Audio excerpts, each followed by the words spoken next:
that the invisible absolute is whole. Whole is this, the visible phenomenal. From the invisible whole comes forth the visible whole. Though the visible whole has come out from that invisible whole, yet the whole remains unaltered. Om. Peace, peace, peace.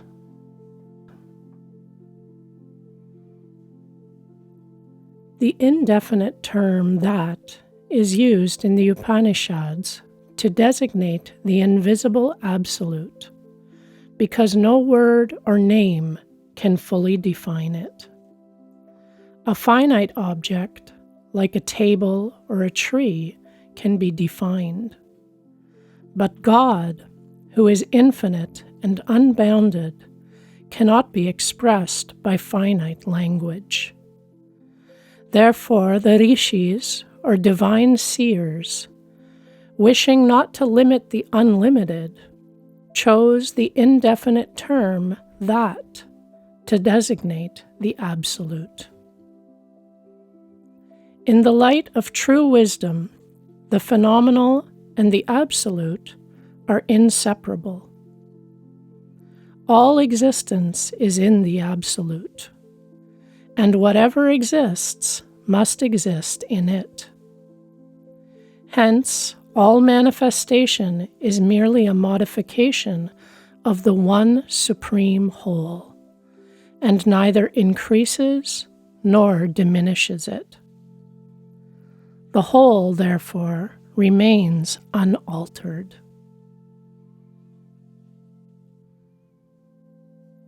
One.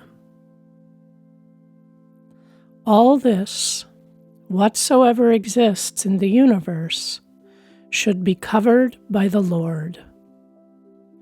Having renounced the unreal, enjoy the real.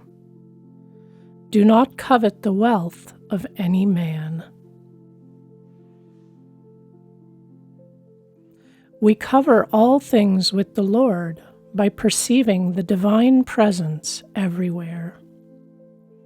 When the consciousness is firmly fixed in God, the conception of diversity naturally drops away, because the one cosmic existence shines through all things.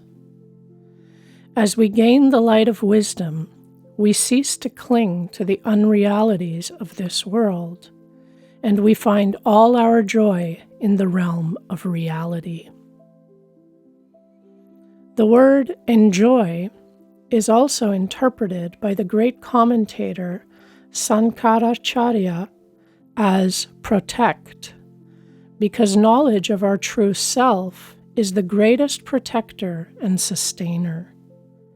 If we do not have this knowledge, we cannot be happy, because nothing on this external plane of phenomena is permanent or dependable.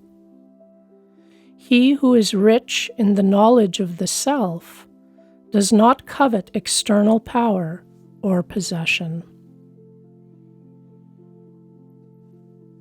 2. If one should desire to live in this world 100 years, one should live performing karma, righteous deeds. Thus thou mayest live. There is no other way. By doing this, karma, the fruits of thy actions, will not defile thee. If a man still clings to long life and earthly possessions, and is therefore unable to follow the path of self-knowledge, jnana-nishta, as prescribed in the first mantram, then he may follow the path of right action, karma-nishta. Karma here means actions performed without selfish motive, for the sake of the Lord alone. When a man performs actions clinging blindly to his lower desires, then his actions bind him to the plane of ignorance, or the plane of birth and death. But when the same actions are performed with surrender to God, they purify and liberate him. 3. After leaving their bodies, they who have killed the self go to the worlds of the asuras, covered with blinding ignorance.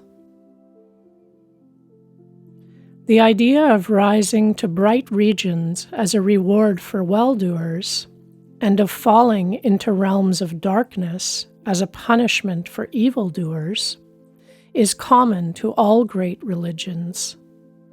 But Vedanta claims that this condition of heaven and hell is only temporary, because our actions, being finite, can produce only a finite result. What does it mean to kill the self? How can the immortal soul ever be destroyed? It cannot be destroyed. It can only be obscured. Those who hold themselves under the sway of ignorance, who serve the flesh and neglect the Atman, or the real self, are not able to perceive the effulgent and indestructible nature of their soul. Hence, they fall into the realm where the soul light does not shine. Here, the Upanishad shows that the only hell is absence of knowledge. As long as man is overpowered by the darkness of ignorance, he is the slave of nature and must accept whatever comes as the fruit of his thoughts and deeds. When he strays into the path of unreality, the sages declare that he destroys himself, because he who clings to the perishable body and regards it as his true self must experience death many times. 4. That one, though motionless, is swifter than the mind. The senses can never overtake it, for it ever goes before. Though immovable, it travels faster than those who run. By it, the all-pervading air sustains all living beings. This verse explains the character of the Atman, or self. A finite object can be taken from one place and put in another, but it can only occupy one space at a time. The Atman, however, is present everywhere. Hence, though one may run with the greatest swiftness to overtake it, already it is there before him. Even the all-pervading air must be supported by this self, since it is infinite. And as nothing can live without breathing air, all living things must draw their life from the cosmic self. 5. It moves, and it moves not. It is far, and also it is near. It is within, and also it is without all this.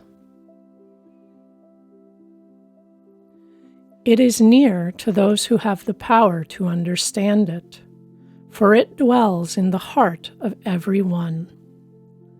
But it seems far to those whose mind is covered by the clouds of sensuality and self-delusion.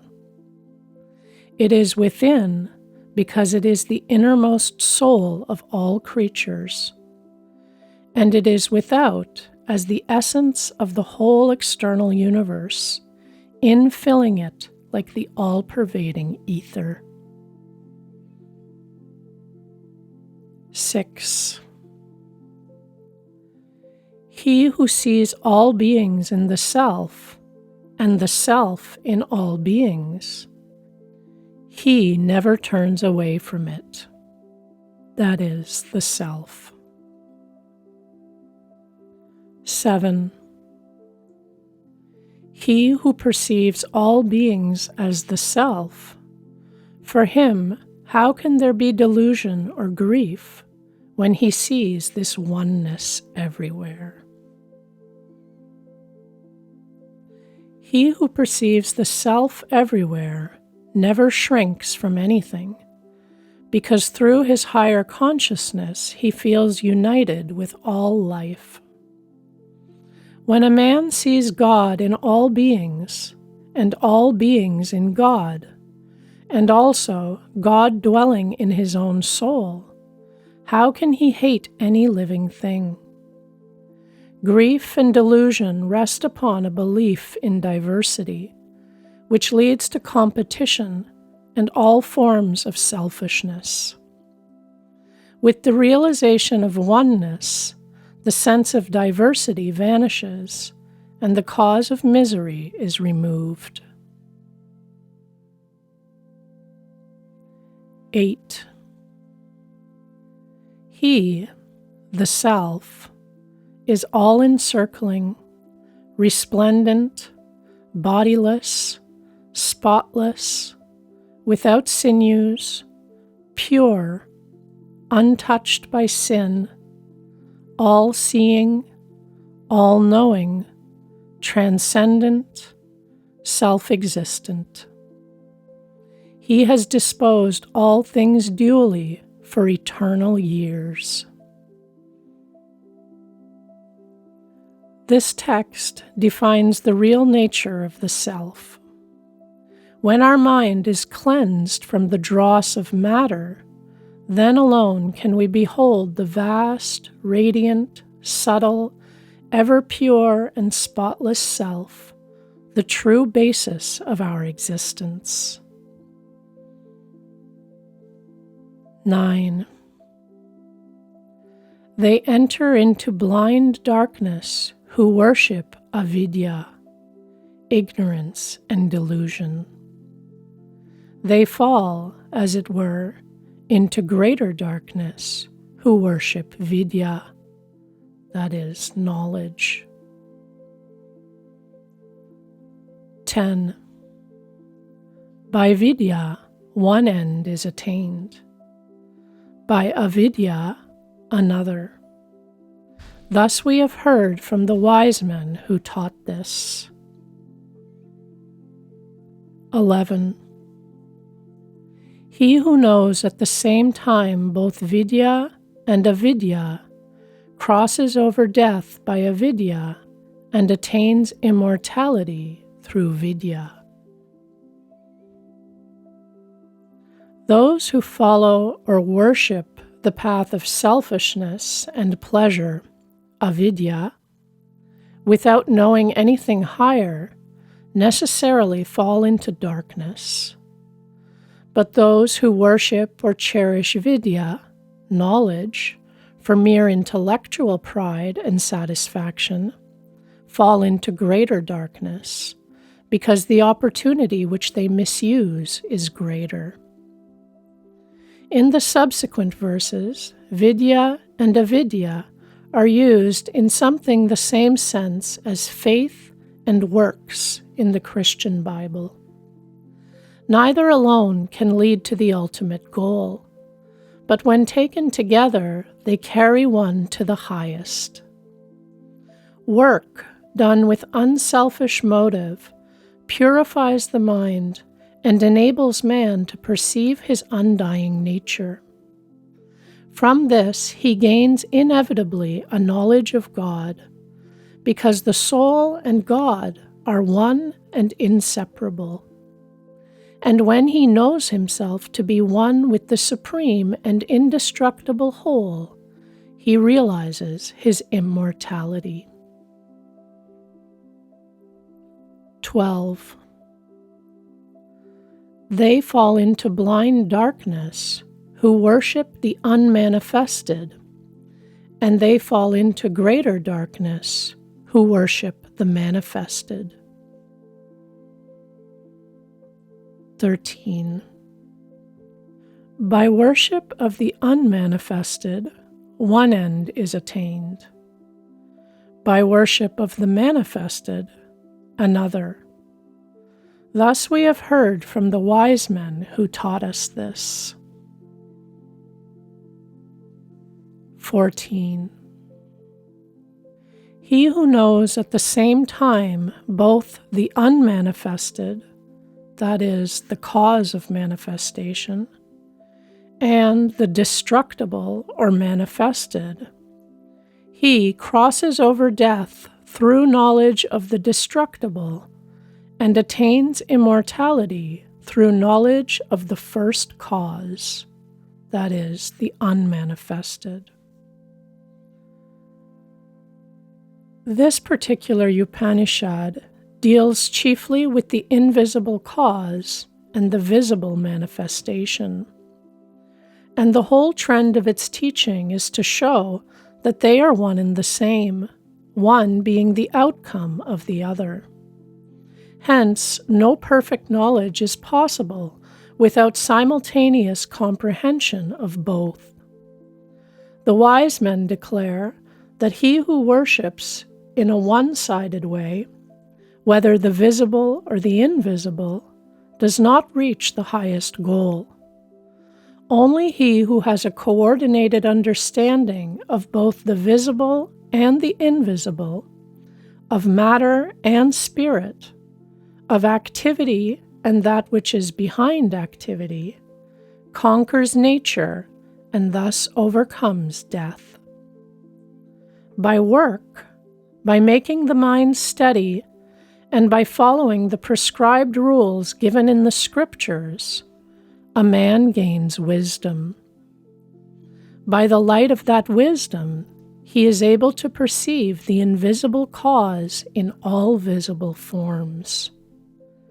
Therefore, the wise man sees him in every manifested form. They who have a true conception of God are never separated from him. They exist in him, and he in them. 15. The face of truth is hidden by a golden disk. O Pushan, effulgent being, uncover thy face that I, the worshipper of truth, may behold thee. 16. O Pushan, O Sun, sole traveler of the heavens, controller of all, son of Prajapati, withdraw thy rays and gather up thy burning effulgence. Now, through thy grace, I behold thy blessed and glorious form. The Purusha, effulgent being who dwells within thee, I am he. Here the sun, who is the giver of all light, is used as the symbol of the infinite, giver of all wisdom. The seeker after truth prays to the effulgent one to control his dazzling rays, that his eyes, no longer blinded by them, may behold the truth. Having perceived it, he proclaims, "Now I see that the effulgent being and I are one and the same, and my delusion is destroyed." By the light of truth, he is able to discriminate between the real and the unreal, and the knowledge thus gained convinces him that he is one with the Supreme, that there is no difference between himself and the Supreme Truth. Or, as Christ said, I and my Father are one. 17. May my life breath go to the all-pervading and immortal prana, and let this body be burned to ashes. Om. O mind, remember thy deeds. O mind, remember thy deeds. Remember. Seek not fleeting results as the reward of thy actions, O mind. Strive only for the imperishable. This mantram, or text, is often chanted at the hour of death to remind one of the perishable nature of the body and the eternal nature of the soul. When the clear vision of the distinction between the mortal body and the immortal soul dawns in the heart, then all craving for physical pleasure or material possession drops away.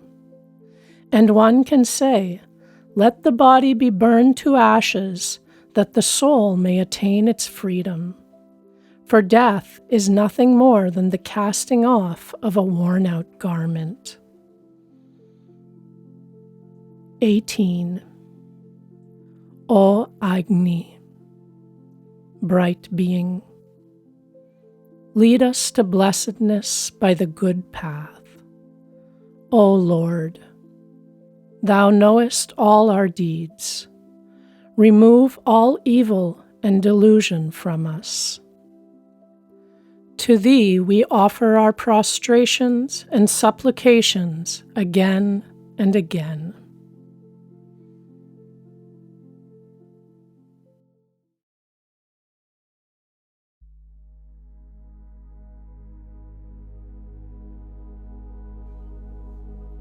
May He, the Supreme Being, protect us both, teacher and taught. May He be pleased with us. May we acquire strength. May our study bring us illumination. May there be no enmity between us.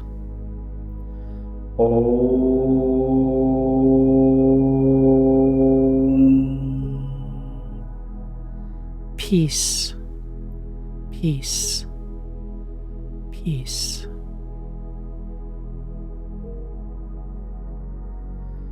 Vajrasrava, wanting heavenly rewards, made a gift of all that he possessed.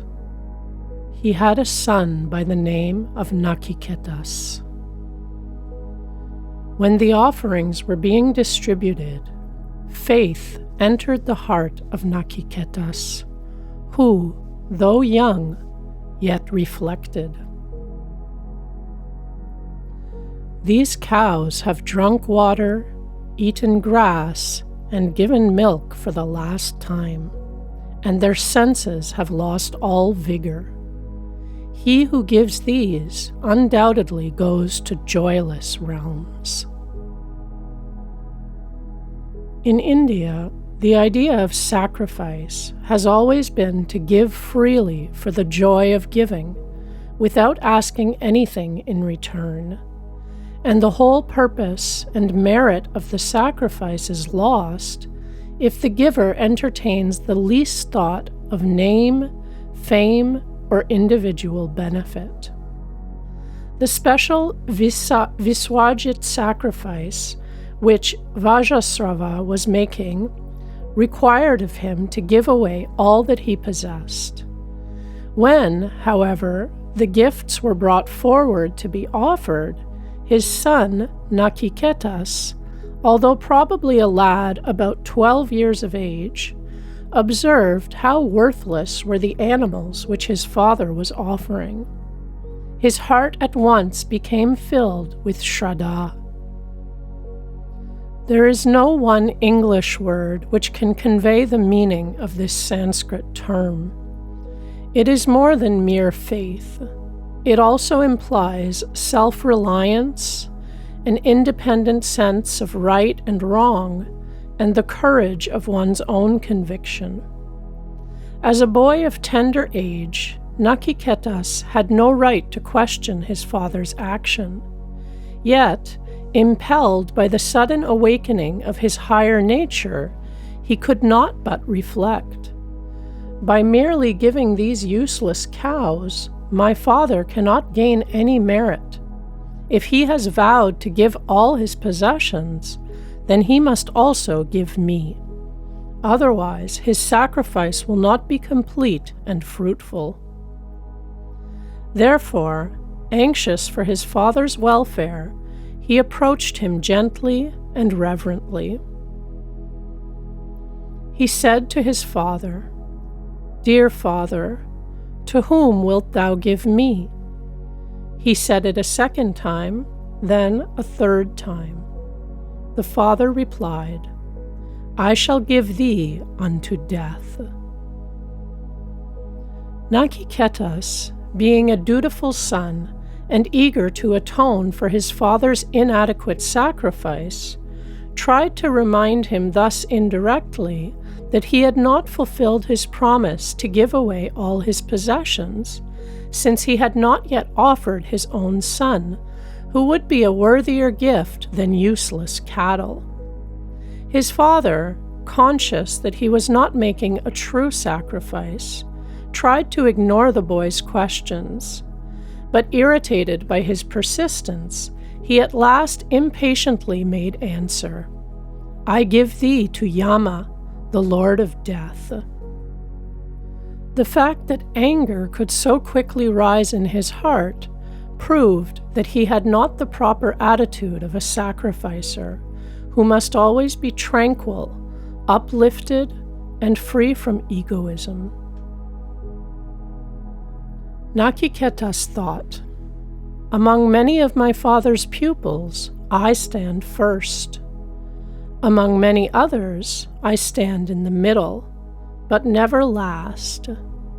What will be accomplished for my father by my going this day to Yama?" It was not conceit which led Nachiketas to consider his own standing and importance. He was weighing his value as a son and pupil in order to be able to judge whether or not he had merit enough to prove a worthy gift. Although he realized that his father's harsh reply was only the expression of a momentary outburst of anger, yet he believed that greater harm might befall his father if his word was not kept. Therefore, he sought to strengthen his father's resolution by reminding him of the transitory condition of life. He said, "Look back to those who lived before, and look to those who live now. Like grain, the mortal decays, and like grain again springs up. All things perish, truth alone remains. Why then fear to sacrifice me also?" Thus Nachiketas convinced his father that he should remain true to his word and send him to Yama, the ruler of death. Then Nachiketas went to the abode of death, but Yama was absent, and the boy waited without food or drink for 3 days. On Yama's return, one of his household said to him, "Like fire, a Brahmana guest enters into houses. That fire is quenched by an offering. Therefore, O Vivaswata, bring water." The foolish man in whose house a Brahmana guest remains without food, all his hopes and expectations, all the merit gained by his association with the holy, by his good words and deeds, all his son and cattle are destroyed. According to the ancient Vedic ideal, a guest is the representative of God and should be received with due reverence and honor. Especially in this case with a Brahmana or sannyasin whose life is wholly consecrated to God. Anyone who fails to give proper care to a holy guest brings misfortune on himself and his household. When Yama returned, therefore, one of the members of his household anxiously informed him of Nachiketa's presence and begged him to bring water to wash his feet, this being always the first service to an arriving guest. Yama said, "O Brahmana, revered guest, my salutations to thee. As thou hast remained 3 nights in my house without food, therefore choose 3 boons, O Brahmana." Nachiketa said, "May Gautama, my father, be free from anxious thought about me. May he lose all anger towards me and be pacified in heart. May he know and welcome me when I am sent back by thee. This, O death, is the first of the 3 boons I choose." Yama replied, "Through my will, Audalaki Aruni, thy father, will know thee, and be again towards thee as before. He will sleep in peace at night. He will be free from wrath when he sees thee released from the mouth of death." Nachiketa said, "In the realm of heaven there is no fear. Thou, death, art not there. Nor is there fear of old age. Having crossed beyond both hunger and thirst, and being above grief, they rejoice in heaven. Thou knowest, O death, the fire sacrifice that leads to heaven. Tell this to me, who am full of Shraddha, faith and yearning. They who live in the realm of heaven enjoy freedom from death. This I beg as my second boon." Yama replied, "I know well that fire which leads to the realm of heaven. I shall tell it to thee. Listen to me. Know, O Nachiketas, that this is the means of attaining endless worlds and their support. It is hidden in the heart of all beings." Yama then told him that fire sacrifice, the beginning of all the worlds. What bricks, how many, and how laid for the altar.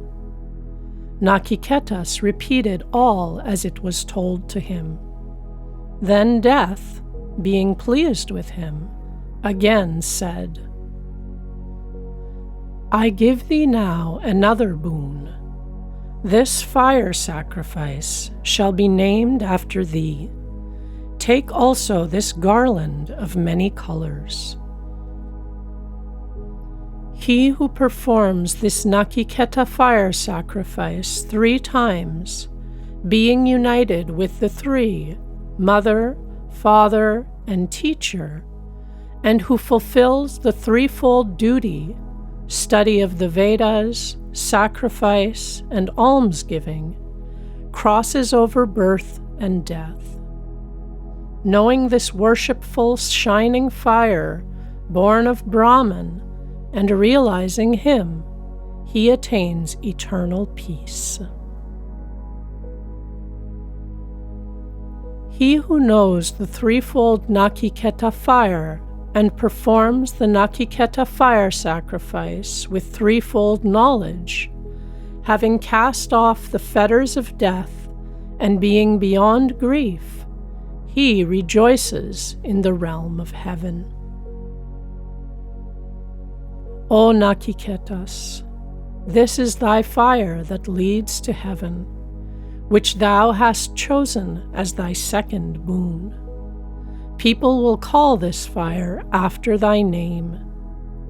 Ask the 3rd boon, Nachiketas. Fire is regarded as the foundation of all the worlds, because it is the revealer of creation.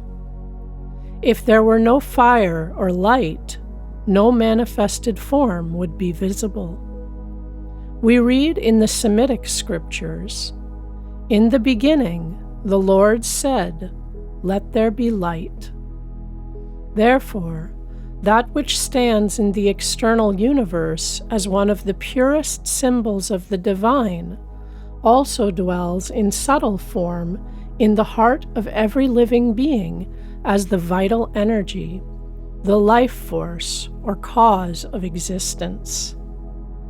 Yama now tells Nachiketas how, by performing sacrifice with the threefold knowledge, he may transcend grief and death and reach heaven. The threefold knowledge referred to is regarding the preparation of the altar and fire. Nachiketas, being eager to learn, listened with wholehearted attention and was able to repeat all that was told him. This so pleased Yama that he granted him the extra boon of naming the fire sacrifice after him and gave him a garland set with precious stones. Verses 16 to 18 are regarded by many as interpolation, which would account for certain obscurities and repetitions in them. Nachiketas said, "There is this doubt regarding what becomes of a man after death. Some say he exists, others that he does not exist. This knowledge I desire, being instructed by thee. Of the boons, this is the third boon." Yama replied, "Even the devas, bright ones of old, doubted regarding this. It is not easy to know. Subtle indeed is this subject. O Nachiketas, choose another boon. Do not press me. Ask not this boon of me." Nachiketas said, "O Death, thou sayest that even the devas had doubts about this, and that it is not easy to know.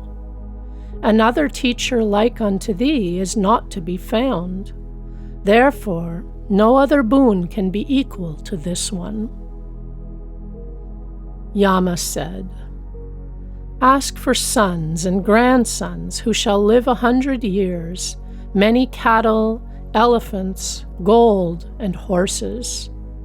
Ask for lands of vast extent, and live thyself as many autumns as thou desirest. If thou thinkest of any other boon equal to this, ask for wealth and long life. Be ruler over the wide earth. O Nachiketas, I shall make thee enjoyer of all desires. Whatsoever objects of desire are difficult to obtain in the realm of mortals, ask them all as thou desirest. These lovely maidens with their chariots and musical instruments, such as are not obtainable by mortals, be served by these whom I give to thee. O Nachiketas, do not ask regarding death." The third boon asked by Nachiketas concerning the great hereafter was one which could be granted only to those who were freed from all mortal desires and limitations. Therefore, Yama first tested Nachiketas to see whether he was ready to receive such knowledge. "Do not press me regarding this secret," he said. "Even wise men cannot understand it, and thou art a mere lad. Take, rather, long life, wealth, whatever will give thee happiness on the mortal plane." But the boy proved his strength and worthiness by remaining firm in his resolution to know the great secret of life and death. Nachiketa said, "O death, these are fleeting. They weaken the vigor of all the senses in man. Even the longest life is short. Keep thou thy chariots, dance, and music." Man cannot be satisfied by wealth. Shall we possess wealth when we see thee? Shall we continue to live as long as thou rulest? Therefore that boon alone is to be chosen by me. What man dwelling on the decaying mortal plane, having approached the undecaying immortal one, and having reflected upon the nature of enjoyment through beauty and sense pleasure, would delight in long life? O death, that regarding which there is doubt of the great hereafter, tell us. Nachiketas asks for no other boon than that which penetrates this hidden secret.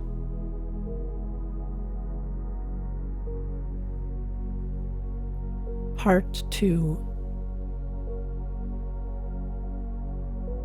Yama said, "The good is one thing, and the pleasant another.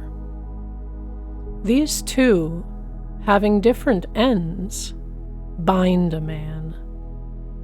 It is well with him who chooses the good.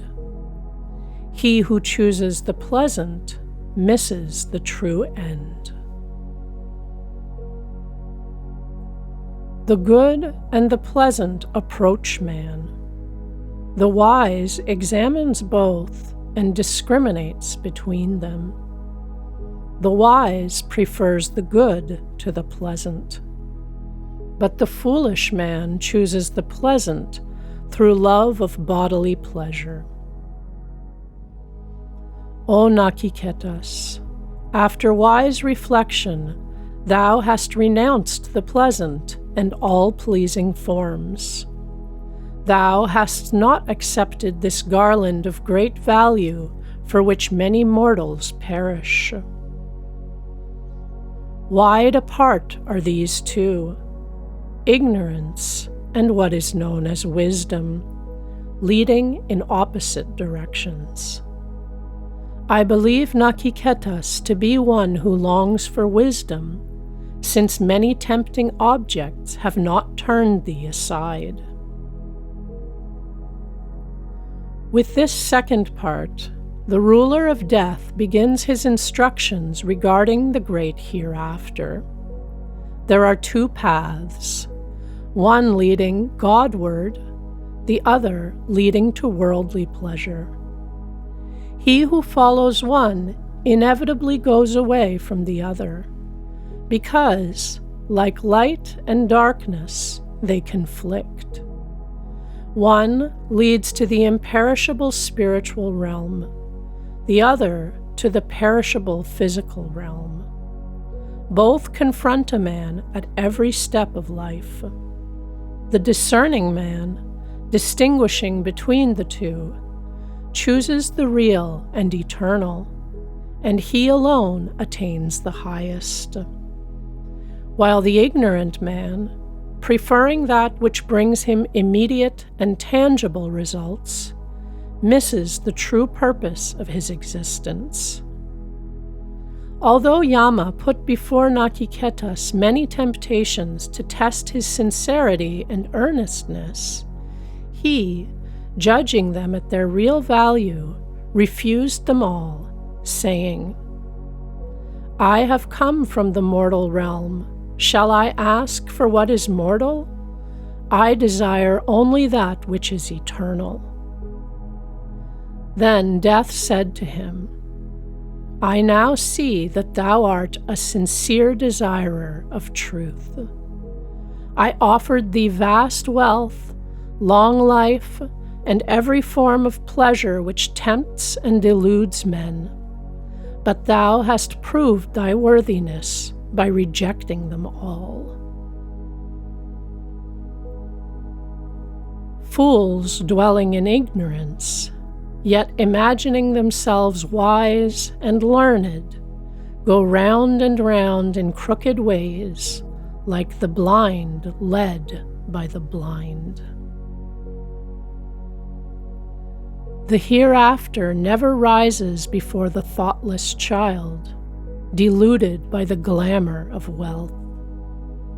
This world alone is, there is no other. Thinking thus, he falls under my sway again and again.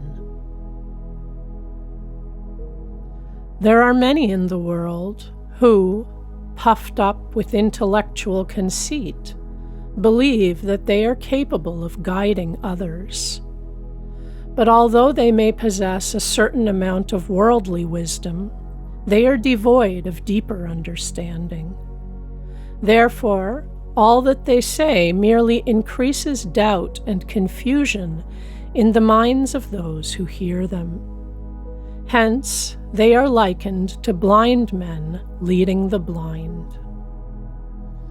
The hereafter does not shine before those who are lacking in the power of discrimination and are easily carried away, therefore, by the charm of fleeting objects. As children are tempted by toys, so they are tempted by pleasure, power, name, and fame.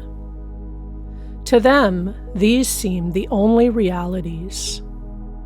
Being thus attached to perishable things, they come many times under the dominion of death. There is one part of us which must die. There is another part which never dies. When a man can identify himself with his undying nature, which is one with God, then he overcomes death. He about whom many are not even able to hear, whom many cannot comprehend even after hearing. Wonderful is the teacher, wonderful is he who can receive when taught by an able teacher. Throughout the Vedic scriptures, it is declared that no one can impart spiritual knowledge unless he has realization. What is meant by realization? It means knowledge based on direct perception. In India, often the best teachers have no learning, but their character is so shining that everyone learns merely by coming in contact with them. In one of the scriptures we read, "Under a banyan tree sat a youthful teacher, and beside him an aged disciple. The mind of the disciple was full of doubts and questions, but although the teacher continued silent, gradually every doubt vanished from the disciple's mind." This signifies that the conveying of spiritual teaching does not depend upon words only. It is the life, the illumination, which counts. Such God-enlightened men, however, cannot easily be found. But even with such a teacher, the knowledge of the self cannot be gained unless the heart of the disciple is open and ready for the truth. Hence, Yama says both teacher and taught must be wonderful.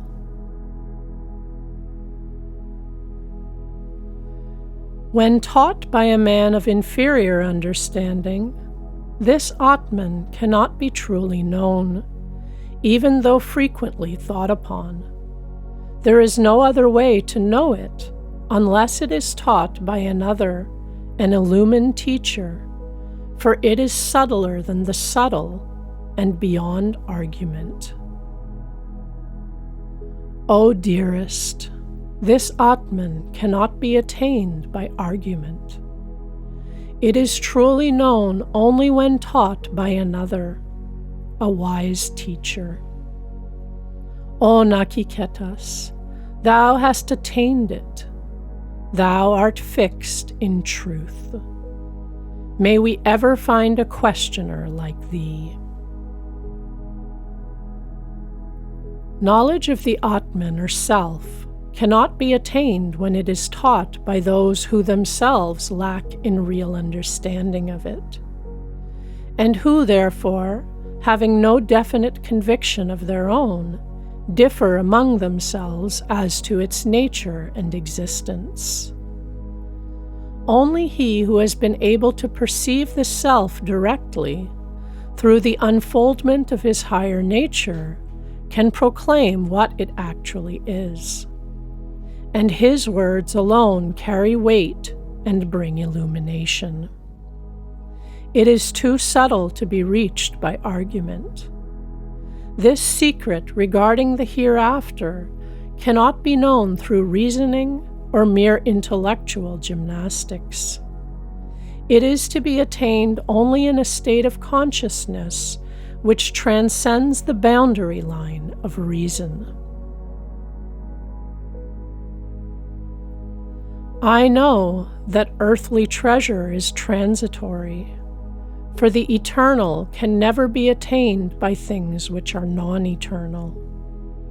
Hence, the Nakiketa fire sacrifice has been performed by me with perishable things, and yet I have attained the eternal.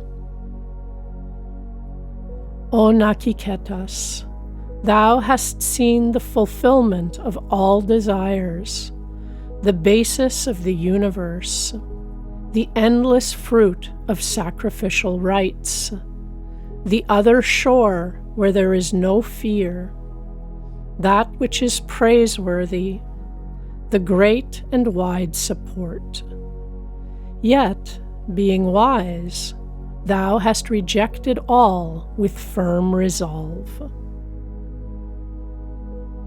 The teacher, saying that the imperishable cannot be attained by the perishable, shows that no amount of observance of rituals and ceremonies can earn the imperishable and eternal.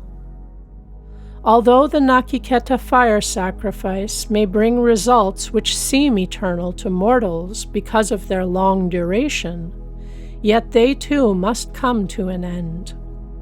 Therefore, this sacrifice cannot lead to the final goal. Yama praises Nakiketas because, when all heavenly and earthly pleasures, as well as knowledge of all realms and their enjoyments, were offered him, yet he cast them aside and remained firm in his desire for truth alone. The wise, who, by means of the highest meditation on the self, knows the Ancient One, difficult to perceive, seated in the innermost recess, hidden in the cave of the heart, dwelling in the depth of inner being, he who knows that one as God is liberated from the fetters of joy and sorrow. A mortal, having heard and fully grasped this, and having realized through discrimination the subtle self, rejoices, because he has obtained that which is the source of all joy. I think the abode of truth is open to Nakiketas. The scriptures give 3 stages in all spiritual attainment. The aspirant must first hear about the truth from an enlightened teacher. Next, he must reflect upon what he has heard.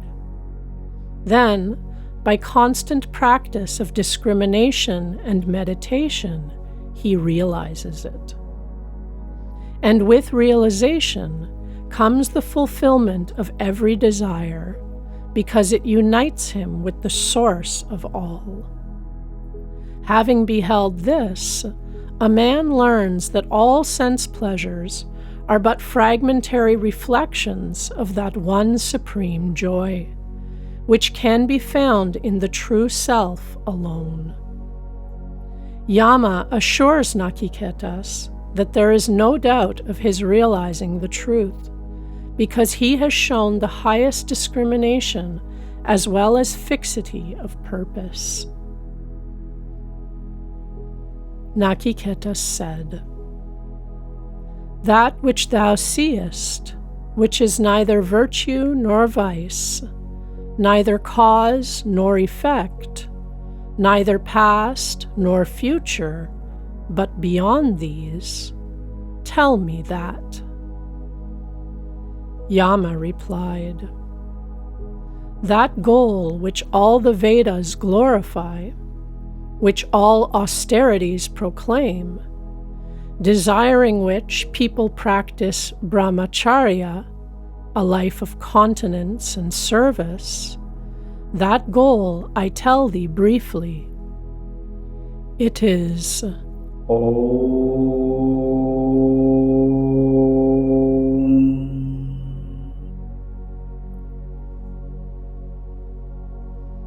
What name can man give to God? How can the infinite be bound by any finite word? All that language can express must be finite, since it is itself finite. Yet it is very difficult for mortals to think or speak of anything without calling it by a definite name. Knowing this, the sages gave to the Supreme the name Om, which stands as the root of all language. The first letter, A, is the mother sound, being the natural sound uttered by every creature when the throat is opened, and no sound can be made without opening the throat. The last letter, M, spoken by closing the lips, terminates all articulation. As one carries the sound from the throat to the lips, it passes through the sound, U. These three sounds, therefore, cover the whole field of possible articulate sound. Their combination is called the Akshara, or the imperishable word, the sound Brahman, or the word God, because it is the most universal name which can be given to the Supreme. Hence, it must be the word which was in the beginning, and corresponds to the Logos of Christian theology. It is because of the all-embracing significance of this name that it is used so universally in the Vedic scriptures to designate the Absolute. This word is indeed Brahman. This word is indeed the Supreme. He who knows this word obtains whatever he desires. This is the best support. This is the highest support. He who knows this support is glorified in the world of Brahman. This sacred word is the highest symbol of the Absolute. He who through meditating on it grasps its full significance, realizes the glory of God, and at once has all his desires satisfied, because God is the fulfillment of all desires. This self is never born, nor does it die. It did not spring from anything, nor did anything spring from it. This ancient one is unborn, eternal, everlasting. It is not slain, even though the body is slain. If the slayer thinks that he slays, or if the slain thinks that he is slain, both of these know not. For it neither slays, nor is it slain. The self is subtler than the subtle, greater than the great. It dwells in the heart of each living being. He who is free from desire and free from grief, with mind and senses tranquil, beholds the glory of the Atman. Although this Atman dwells in the heart of every living being, yet it is not perceived by ordinary mortals because of its subtlety. It cannot be perceived by the senses. A finer spiritual sight is required. The heart must be pure and freed from every unworthy selfish desire. The thought must be indrawn from all external objects. Mind and body must be under control. When the whole being thus becomes calm and serene, then it is possible to perceive that effulgent Atman. It is subtler than the subtle, because it is the invisible essence of everything. And it is greater than the great, because it is the boundless sustaining power of the whole universe, that upon which all existence rests. Though sitting, it travels far. Though lying, it goes everywhere. Who else, save me, is fit to know that God, who is both joyful and joyless? The self is all-pervading. Hence it is that which sits still and that which travels, that which is active and that which is inactive. It is both stationary and moving, and it is the basis of all forms of existence. Therefore, whatever exists in the universe, whether joy or joylessness, pleasure or pain, must spring from it. Who is better able to know God than I myself, since He resides in my heart and is the very essence of my being? Such should be the attitude of one who is seeking. The wise who know the self, bodiless, seated within perishable bodies, great and all-pervading, grieve not. When a wise man, through the practice of discrimination, has seen clearly the distinction between body and soul, he knows that his true self is not the body, though it dwells in the body. Thus, realizing the indestructible, all-pervading nature of his real self, he surmounts all fear of death or loss, and is not moved even by the greatest sorrow. This self cannot be attained by study of the scriptures, nor by intellectual perception, nor by frequent hearing of it. He whom the self chooses, by him alone is it. To him the self reveals its true nature. We may imagine that by much study we can find out God, but merely hearing about a thing and gaining an intellectual comprehension of it does not mean attaining true knowledge of it. Knowledge only comes through direct perception, and direct perception of God is possible for those alone who are pure in heart and spiritually awakened.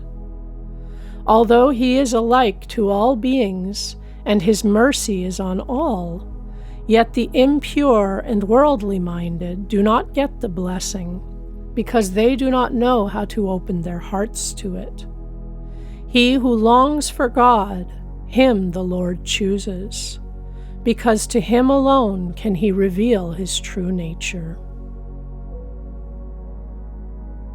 He who has not turned away from evil conduct, whose senses are uncontrolled, who is not tranquil, whose mind is not at rest, he can never attain this Atman, even by knowledge. Yama, having first described what the Atman is, now tells us how to attain it. A man must try to subdue his lower nature and gain control over the body and senses. He must conquer the impure, selfish desires which now disturb the serenity of his mind, that it may grow calm and peaceful. In other words, he must live the life and develop all spiritual qualities in order to perceive the Atman. Who then can know where is this mighty self? He, that self to whom the Brahmanas and Kshatriyas are but food, and death itself a condiment. This text proclaims the glory and majesty of the Supreme. The Brahmanas stand for spiritual strength, the Kshatriyas for physical strength, yet both are overpowered by his mightiness. Life and death alike are food for him. As the light of the great sun swallows up all the lesser lights of the universe, similarly, all worlds are lost in the effulgence of the eternal, omnipresent being.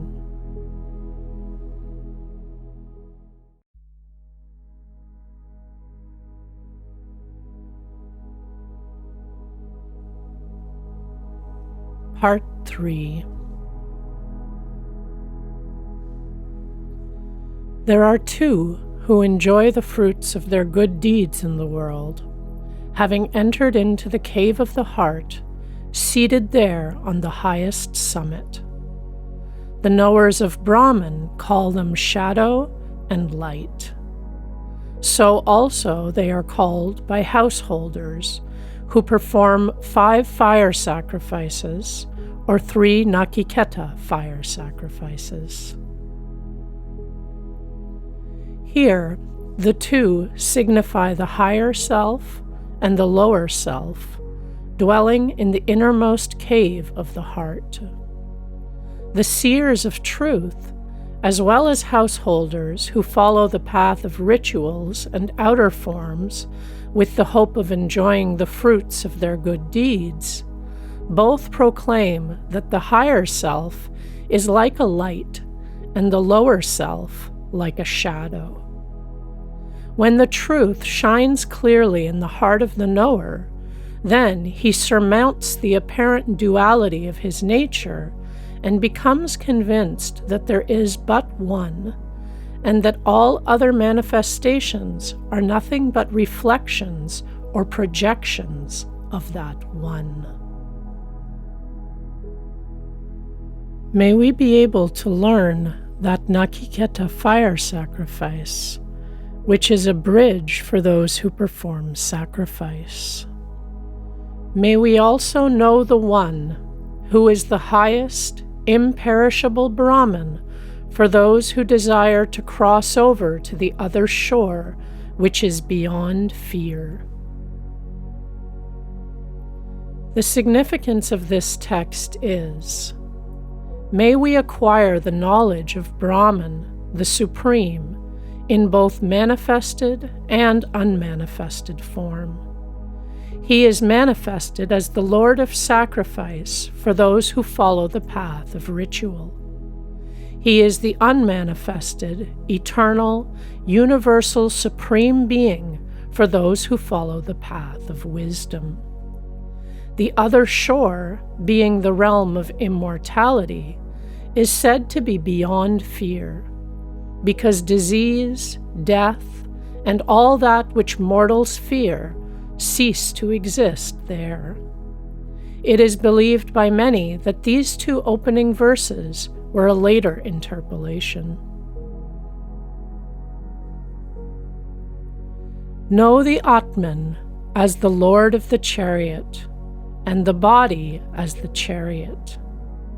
Know also the intellect to be the driver, and mind the reins.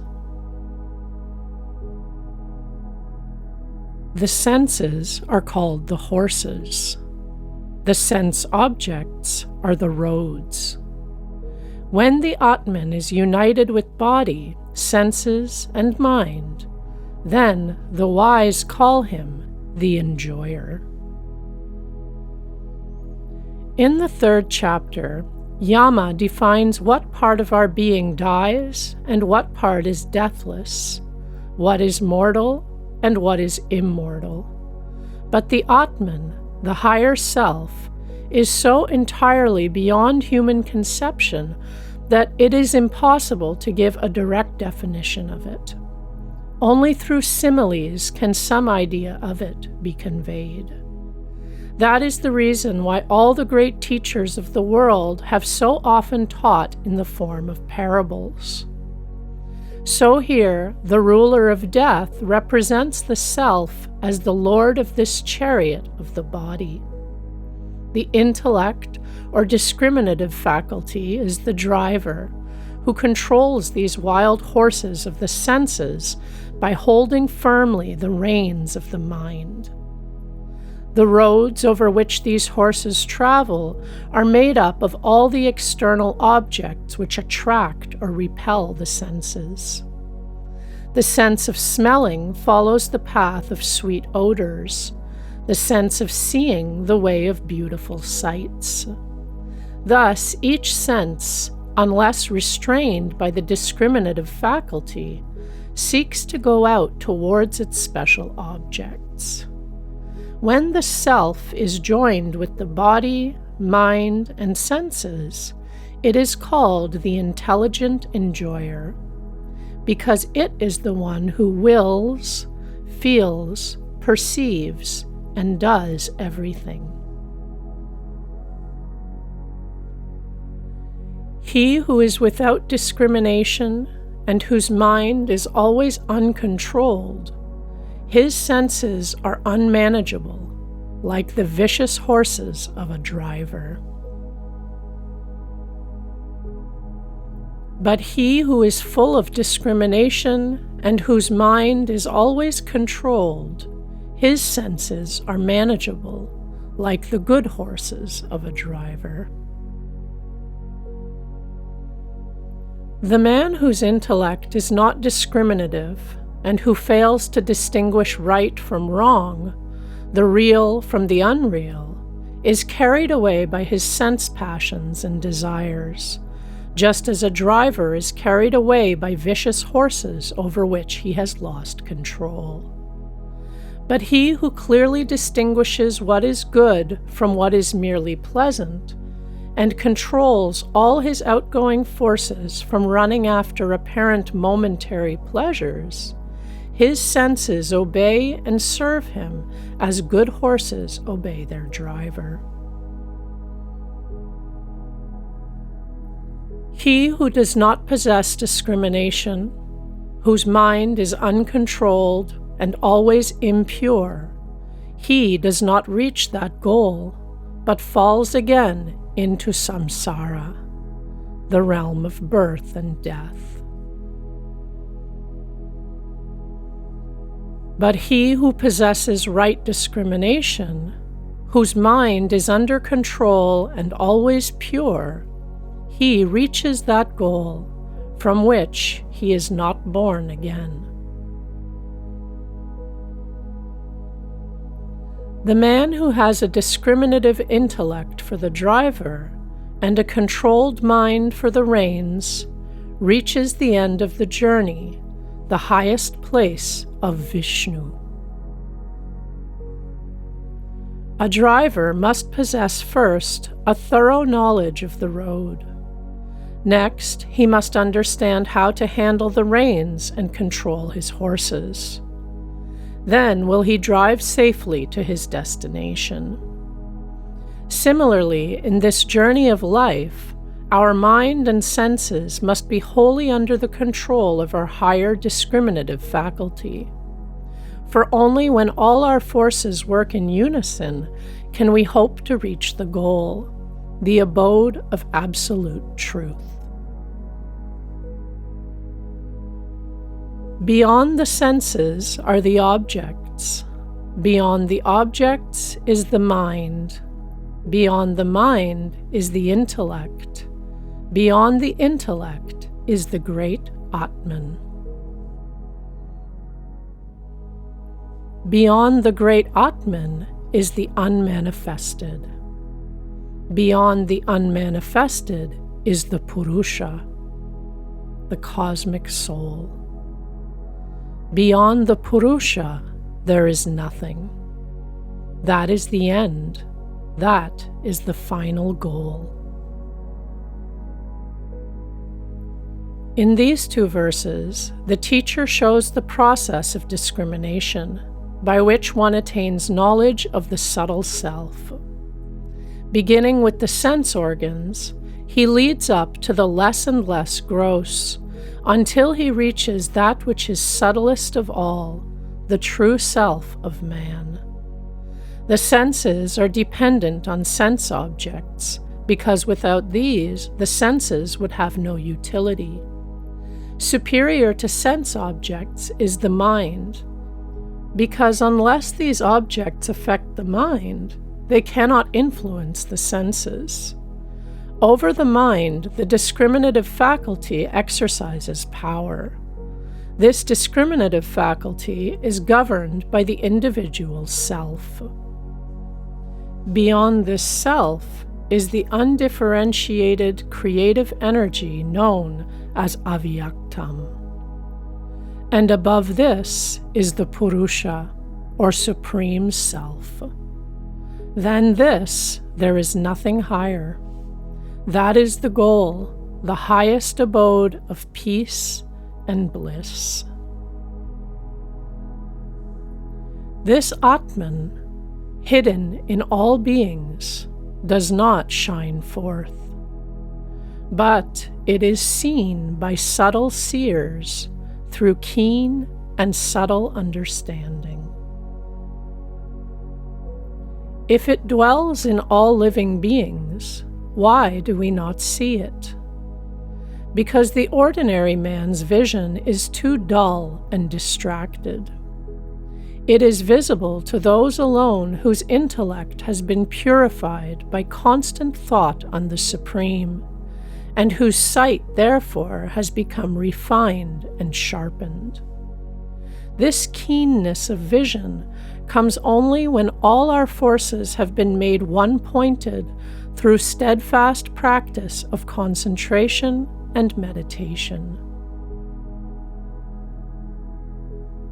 A wise man should control speech by mind, mind by intellect, intellect by the great Atman, and that by the peaceful one, the Paramatman, or Supreme Self. Here, Yama gives the practical method to be followed if one wishes to realize the Supreme. The word speech stands for all the senses. First, therefore, a man must control his outgoing senses by the mind. Then the mind must be brought under the control of the discriminative faculty. That is, it must be withdrawn from all sense objects and cease to waste its energies on non-essential things. The discriminative faculty, in turn, must be controlled by the higher individual intelligence, and this must be governed wholly by the Supreme Intelligence. Arise, awake. Having reached the great ones, gain understanding. The path is as sharp as a razor, impassable and difficult to travel, so the wise declare. This is the eternal call of the wise. Awake from the slumber of ignorance.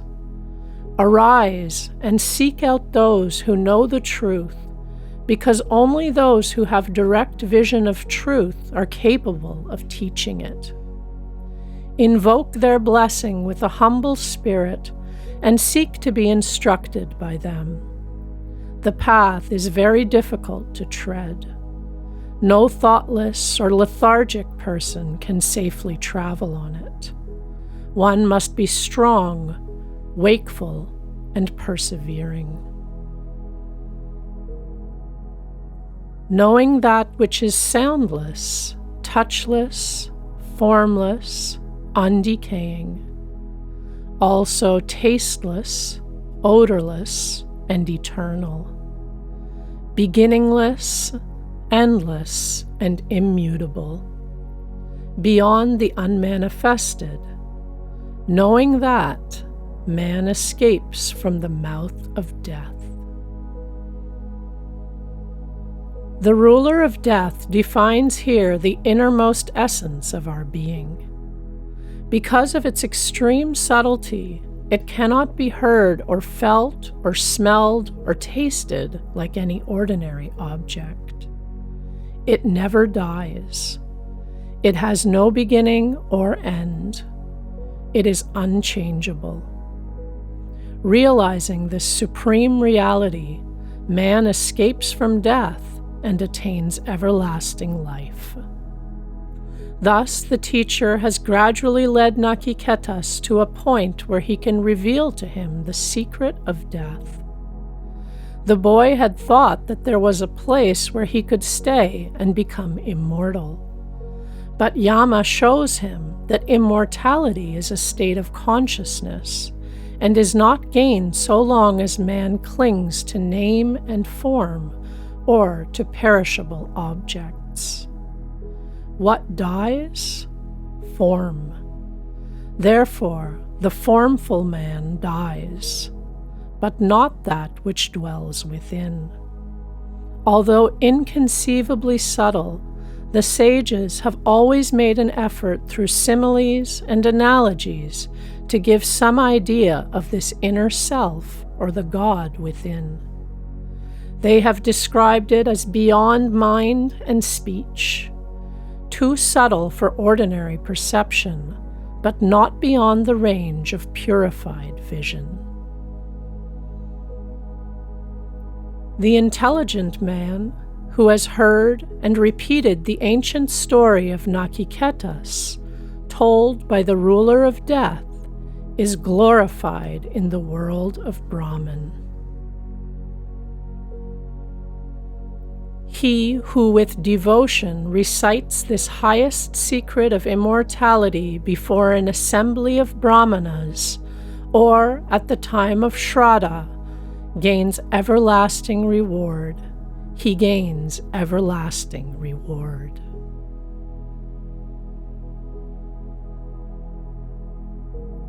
Part 4. The self-existent created the senses outgoing. For this reason, man sees the external, but not the inner Atman. Some wise man, however, desiring immortality, with eyes turned away from the external, sees the Atman within. In the last chapter, the ruler of death instructed Nachiketas regarding the nature and glory of the self. Now he shows the reason why the self is not seen by the majority.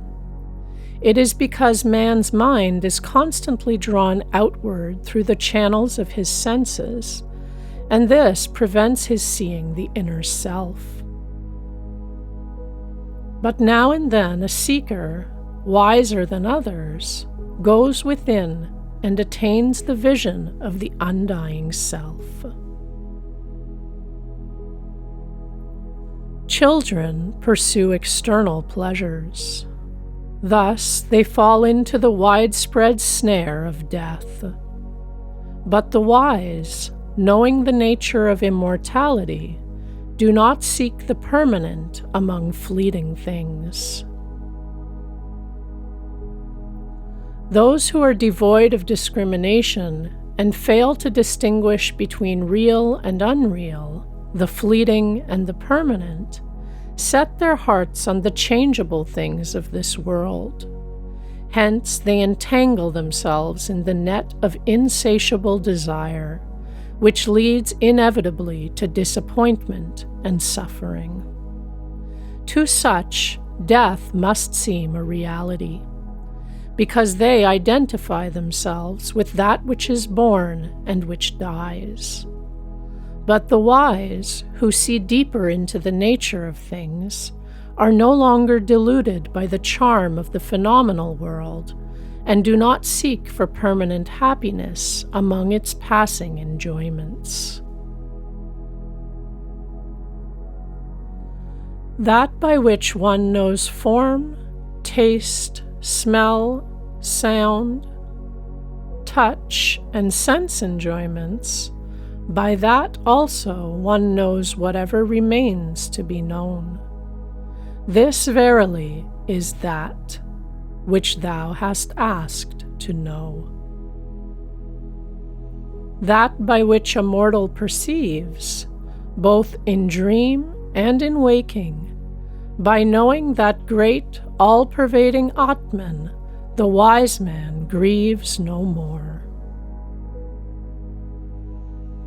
In these verses, the teacher tries to make plain that all knowledge, as well as all sense perception, in every state of consciousness, sleeping, dreaming, or waking, is possible only because the self exists.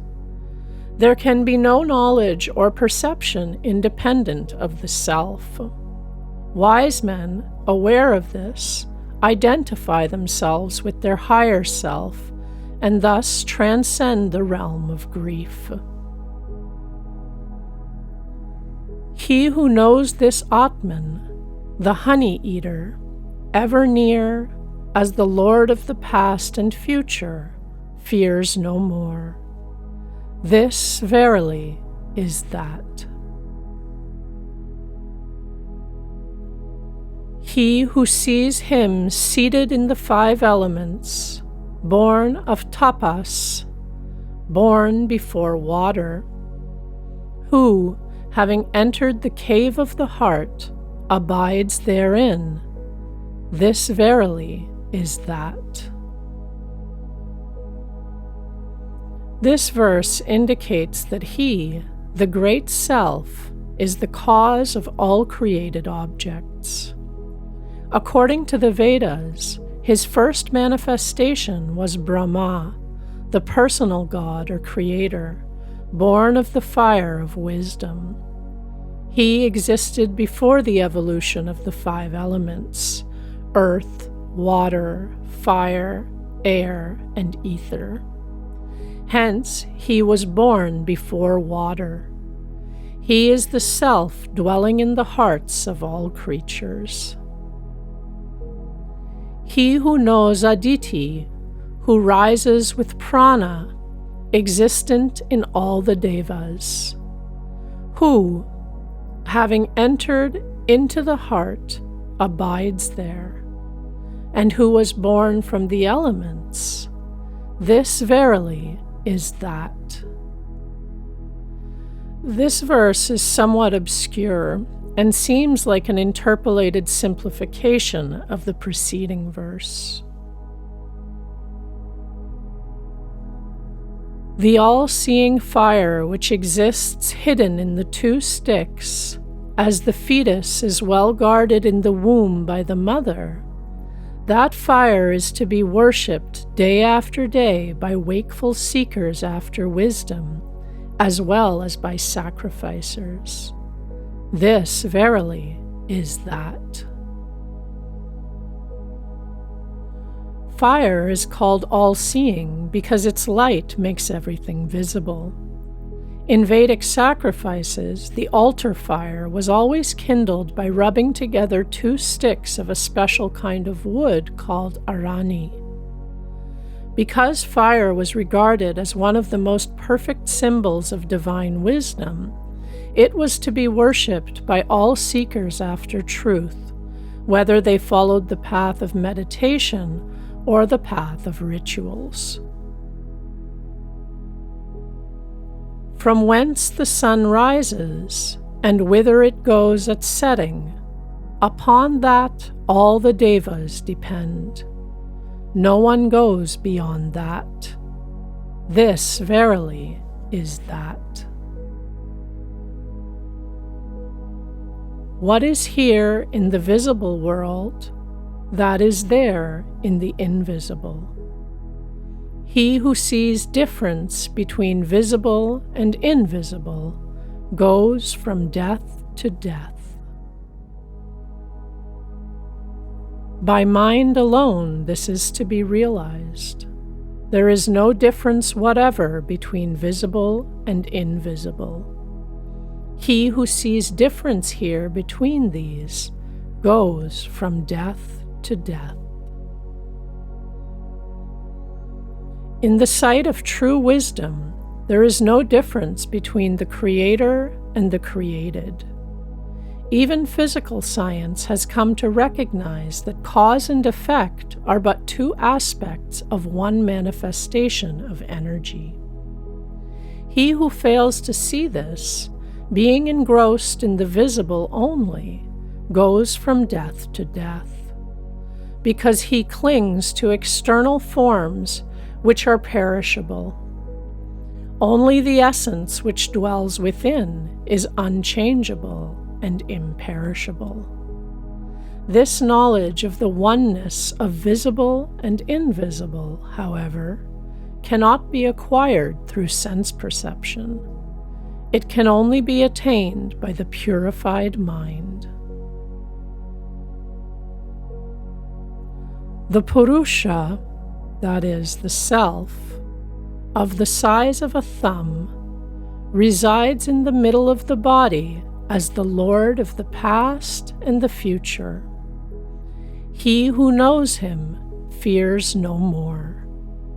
This verily is that. The seat of the Purusha is said to be the heart. Hence, it resides in the middle of the body. Although it is limitless and all-pervading, yet, in relation to its abiding place, it is represented as limited in extension, the size of a thumb. This refers really to the heart, which in shape may be likened to a thumb. As light is everywhere, yet we see it focused in a lamp and believe it to be there only. Similarly, although the life current flows everywhere in the body, the heart is regarded as peculiarly its seat. That Purusha, of the size of a thumb, is like a light without smoke, Lord of the past and the future. He is the same today and tomorrow. This verily is that. In this verse, the teacher defines the effulgent nature of the soul, whose light is pure like a flame without smoke. He also answers the question put by Nachiketas as to what happens after death by declaring that no real change takes place, because the soul is ever the same. As rainwater, falling on the mountain top, runs down over the rocks on all sides. Similarly, he who sees difference between visible forms runs after them in various directions. O Gautama, Nachiketas, as pure water poured into pure water becomes one, so also is it with the self of an illumined knower. He becomes one with the Supreme.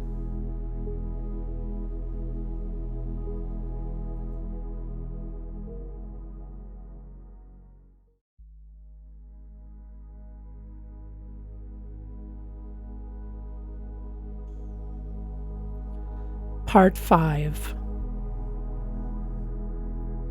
The city of the unborn, whose knowledge is unchanging, has 11 gates. Thinking on him, man grieves no more. and being freed from ignorance, he attains liberation. This verily is that.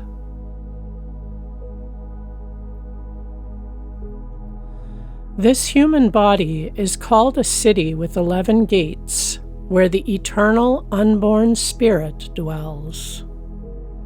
These gates are the 2 eyes, 2 ears, 2 nostrils, the mouth, the navel, the 2 lower apertures, and the imperceptible opening at the top of the head.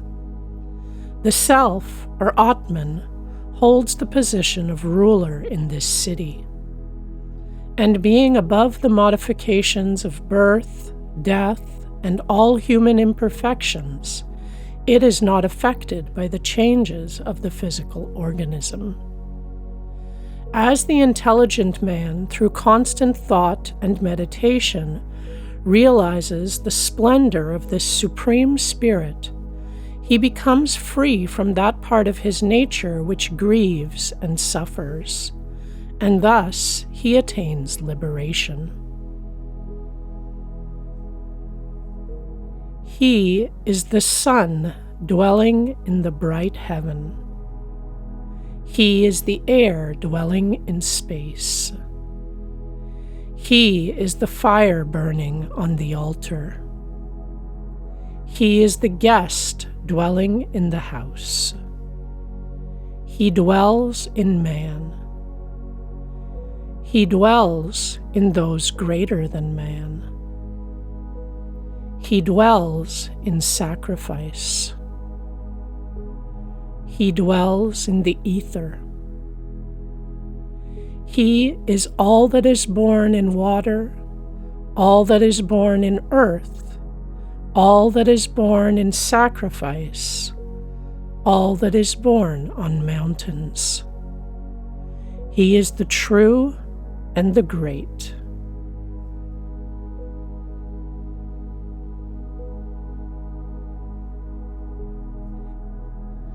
He it is who sends the incoming prana upward and throws the outgoing breath downward. Him all the senses worship, the adorable Atman, seated in the center, that is, in the heart. When this Atman, which is seated in the body, goes out from the body, what remains then? This verily is that. No mortal lives by the incoming breath or by the outgoing breath, but he lives by another on which these two depend. O Gautama, Nachiketas, I shall declare unto thee the secret of the eternal Brahman and what happens to the self after death. Some individual souls enter wombs to be embodied. Others go into immovable forms according to their deeds and knowledge. This text shows the application of the law of cause and effect to all forms of life. The thoughts and actions of the present life determine the future birth and environment. The being who remains awake while all sleep, who grants all desires, that is pure, that is Brahman, that alone is said to be immortal. On that all the worlds rest.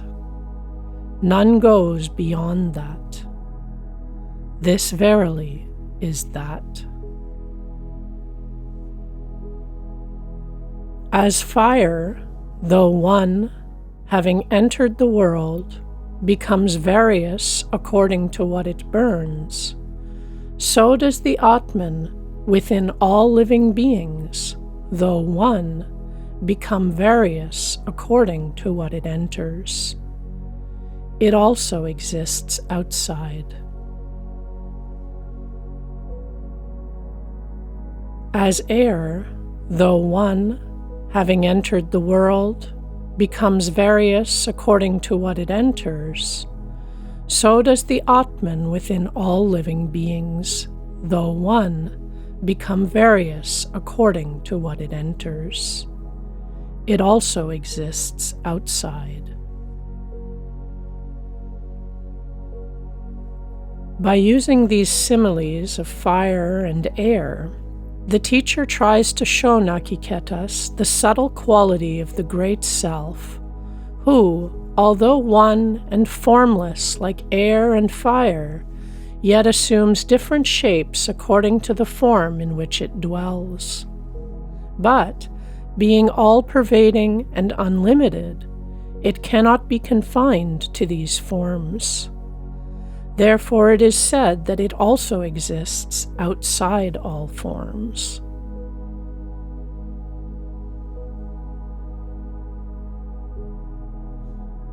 As the sun, the eye of the whole world, is not defiled by external impurities seen by the eyes, thus the one inner self of all living beings is not defiled by the misery of the world, being outside it.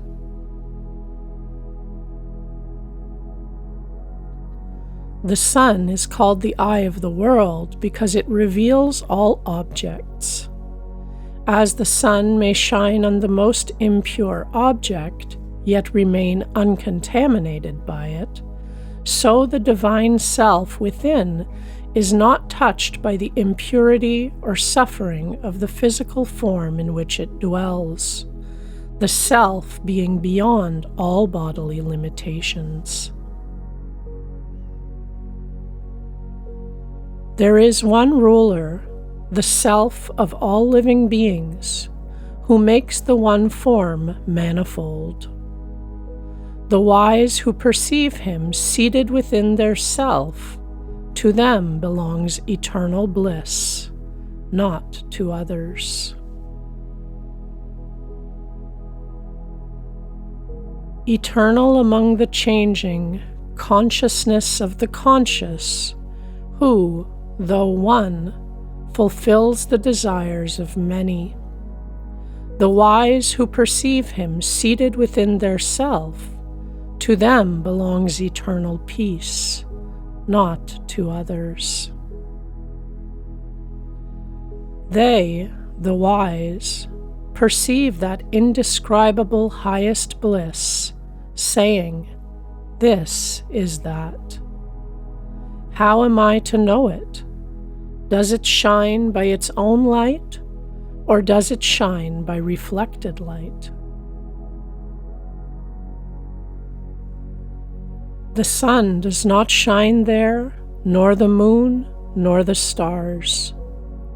Nor do these lightnings shine there, much less this fire.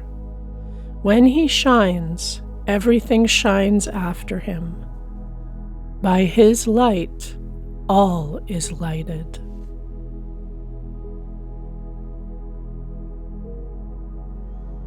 Part 6. This ancient Ashwatha tree has its roots above and branches below. That is pure. That is Brahman. That alone is called the immortal. All the worlds rest in that. None goes beyond that. This verily is that.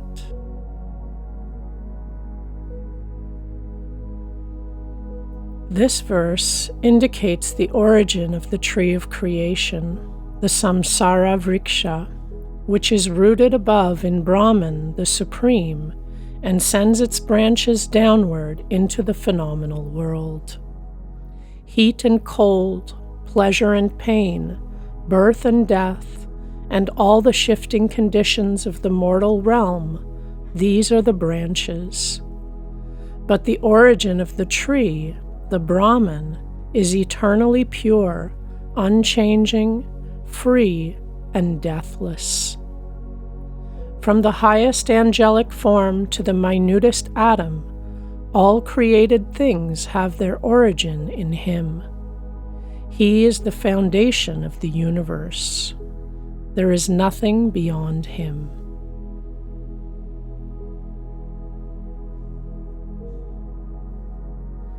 Whatever there is in the universe is evolved from prana and vibrates in prana. That is a mighty terror, like an upraised thunderbolt. They who know that become immortal. From fear of him the fire burns. From fear of him the sun shines. From fear of him Indra and Vayu and death, the fifth, speed forth. Just as the body cannot live or act without the soul, similarly, nothing in the created world can exist independent of Brahman, who is the basis of all existence. His position is like that of a king whom all must obey. Hence it is said that the gods of sun, moon, wind, rain do his bidding. He is likened to an upraised thunderbolt because of the impartial and inevitable nature of his law, which all powers, great or small, must obey absolutely. If a man is not able to know him before the dissolution of the body, then he becomes embodied again in the created worlds. As soon as a man acquires knowledge of the Supreme, he is liberated.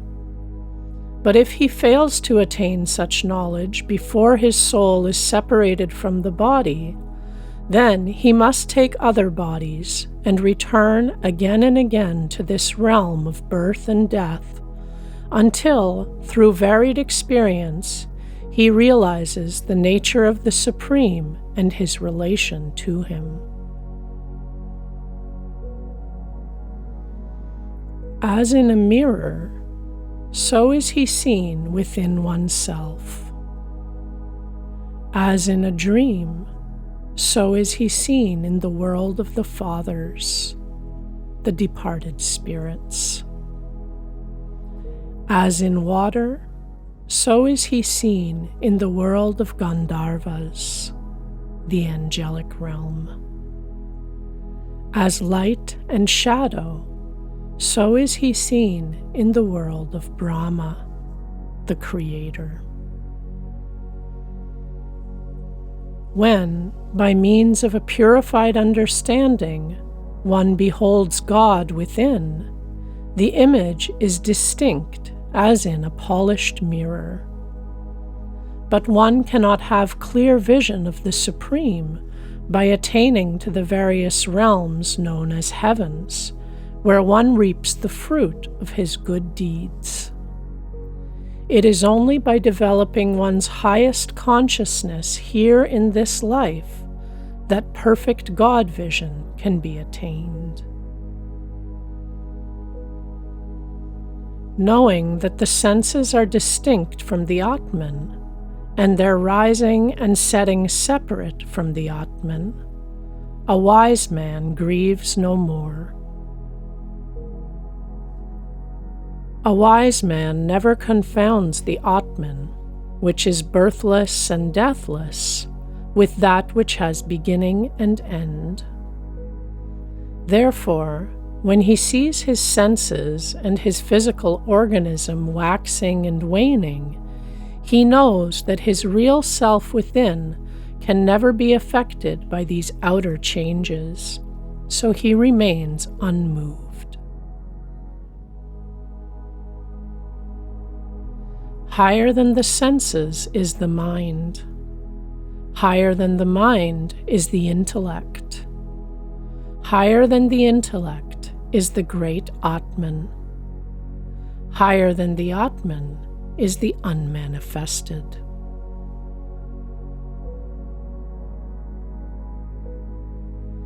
Beyond the unmanifested is the all-pervading and imperceptible being, Purusha. By knowing him, the mortal is liberated and attains immortality. This division of the individual into senses, mind, intellect, self-consciousness, undifferentiated creative energy, and the absolute self is explained in the commentary of verse 11, part 3.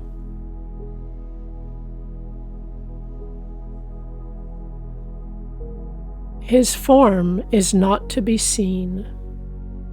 No one can see him with the eye. He is perceived by the heart, by the intellect, and by the mind. They who know this become immortal. The Supreme, being formless, cannot be discerned by the senses.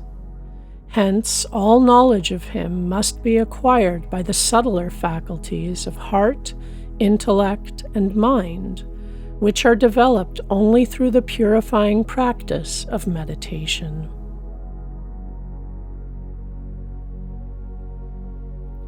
When the 5 organs of perception become still, together with the mind, and the intellect ceases to be active, that is called the highest state. The teacher now shows Nachiketas the process by which the transcendental vision can be attained. The outgoing senses, seeing, hearing, smelling, touching, tasting, the restless mind and the intellect, all must be indrawn and quieted.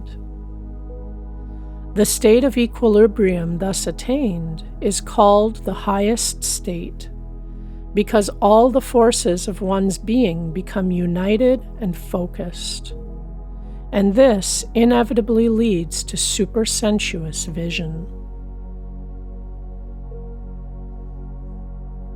This firm holding back of the senses is what is known as yoga. Then one should become watchful, for yoga comes and goes. Yoga literally means to join or unite the lower self with the higher self, the object with the subject, the worshipper with God. In order to gain this union, however, one must first disunite oneself from all that scatters the physical, mental, and intellectual forces. So the outgoing perceptions must be detached from the external world and indrawn. When this is accomplished through constant practice of concentration and meditation, the union takes place of its own accord. But it may be lost again unless one is watchful. He cannot be attained by speech, by mind, or by the eye. How can that be realized except by him who says, "He is"? He should be realized as He is, and also as the reality of both visible and invisible. He who knows him as He is, to him alone his real nature is revealed. This supersensuous vision cannot be gained through man's ordinary faculties. By mind, eye, or speech, the manifested attributes of the divine can be apprehended. But only one who has acquired the supersensuous sight can directly perceive God's existence and declare definitely that He is, that He alone exists in both the visible and the invisible world. When all desires dwelling in the heart cease, then the mortal becomes immortal and attains Brahman here.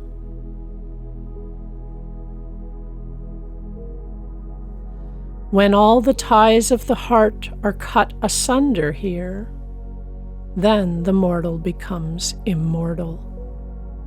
Such is the teaching.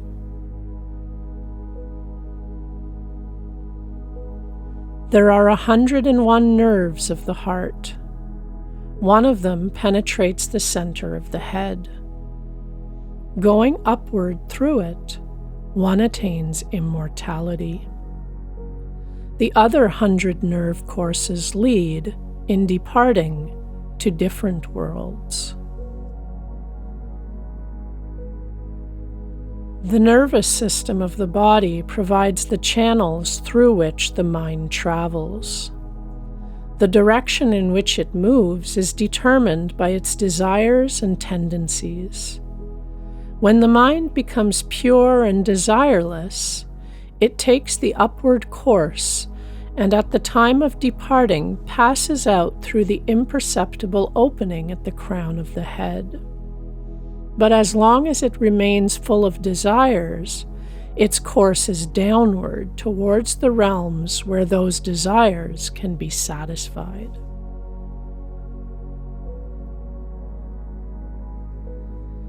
The Purusha, the inner self, of the size of a thumb, is ever seated in the heart of all living beings.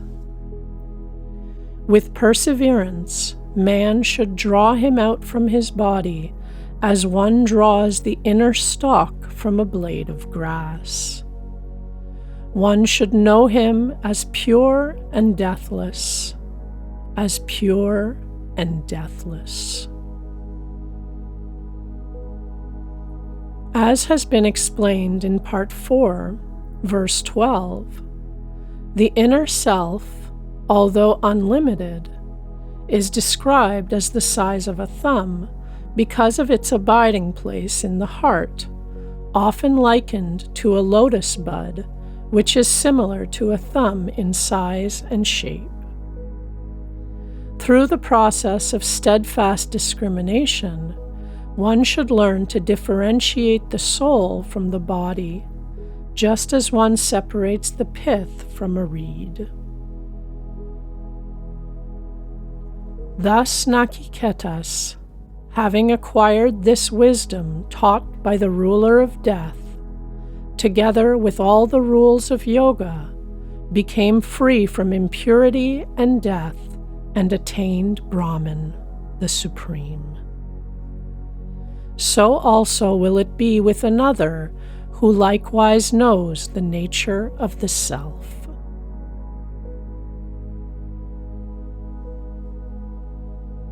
May He, the Supreme Being, protect us both. May He be pleased with us. May we acquire strength. May our study bring us illumination. May there be no enmity between us. Om. Peace. Peace. Peace.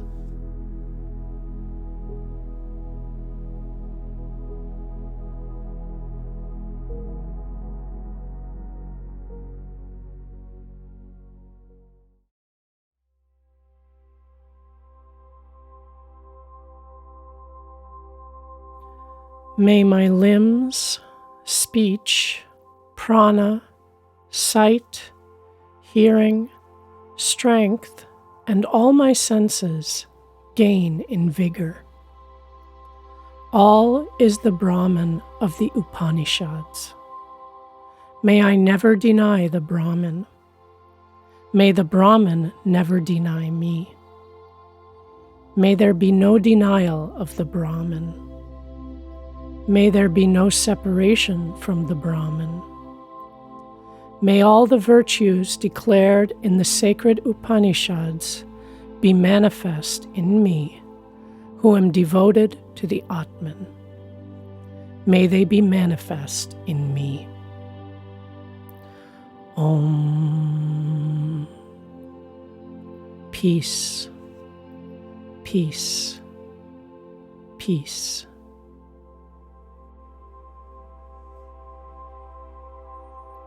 By whom commanded and directed does the mind go towards its objects? Commanded by whom does the life force, the first cause, move? At whose will do men utter speech? What power directs the eye and the ear? Thus the disciple approached the master and inquired concerning the cause of life and human activity. Having a sincere longing for truth, he desired to know who really sees and hears, who actuates the apparent physical man. He perceived all about him the phenomenal world, the existence of which he could prove by his senses. But he sought to know the invisible causal world, of which he was now only vaguely conscious. Is mind all-pervading and all-powerful, or is it impelled by some other force, he asked. Who sends forth the vital energy, without which nothing can exist? The teacher replies, it is the ear of the ear, the mind of the mind, the speech of the speech, the life of the life, the eye of the eye.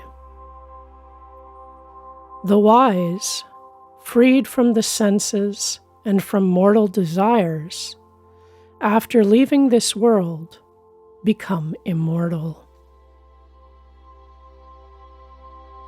An ordinary man hears, sees, thinks, but he is satisfied to know only as much as can be known through the senses. He does not analyze and try to find that which stands behind the ear or the eye or mind.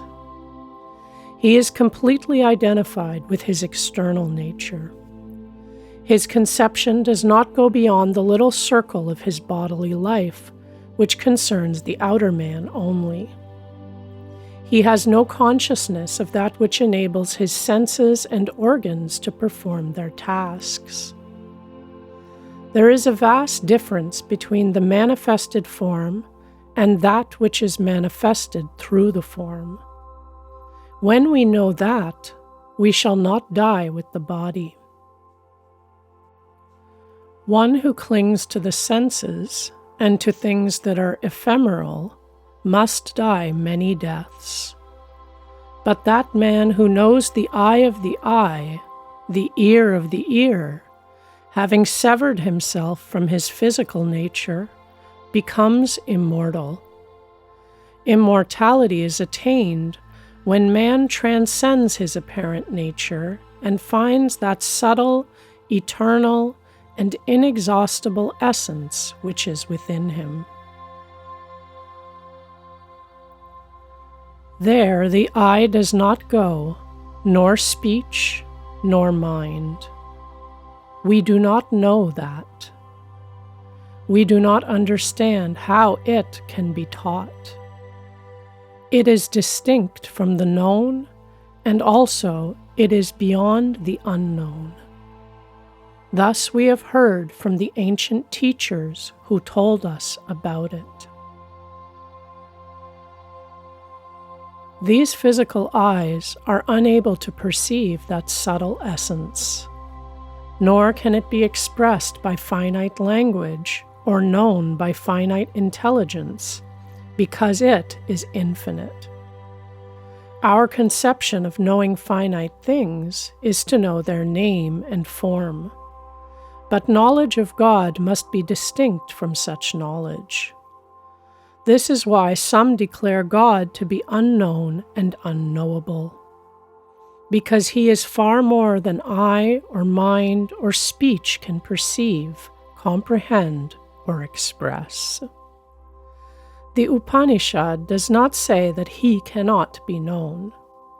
He is unknowable to man's finite nature. How can a finite mortal apprehend the infinite whole? But he can be known by man's godlike nature. That which speech does not illumine, but which illumines speech.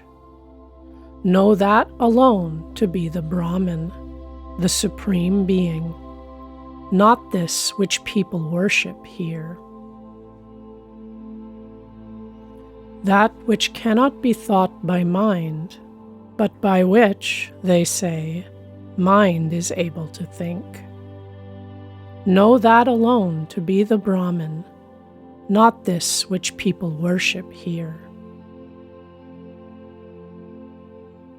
That which is not seen by the eye, but by which the eye is able to see. Know that alone to be the Brahman, not this which people worship here.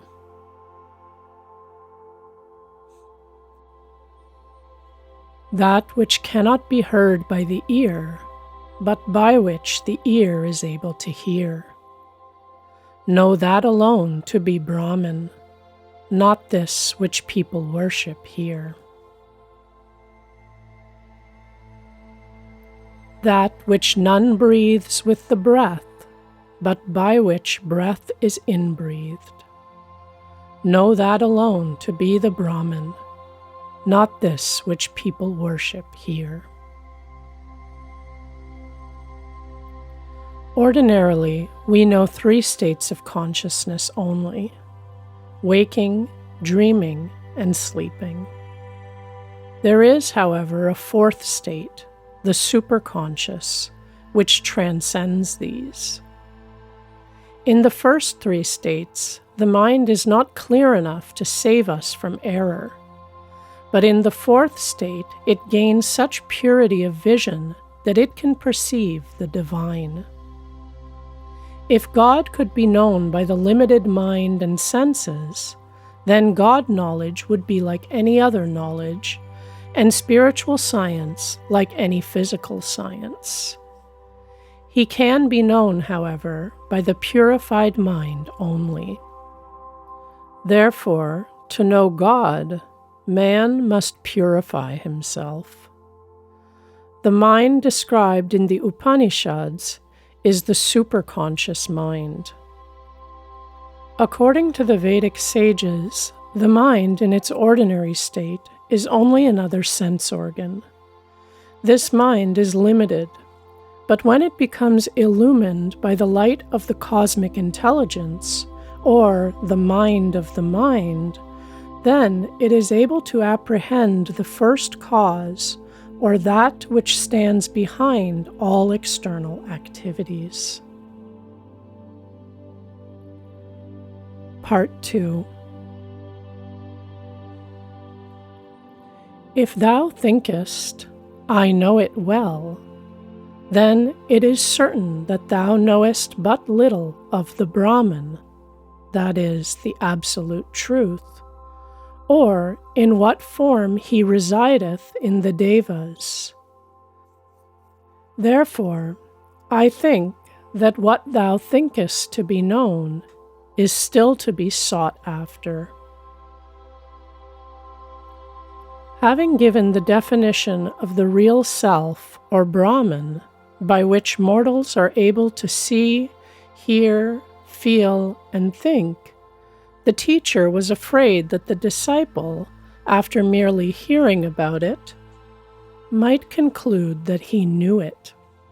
So he said to him, "You have heard about it, but that is not enough.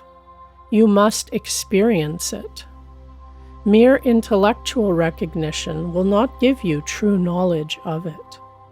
Neither can it be taught to you. The teacher can only show the way. You must find it for yourself. Knowledge means union between subject and object. To gain this union, one must practice. Theory cannot help us. The previous chapter has shown that the knowledge of Brahman is beyond sense perception.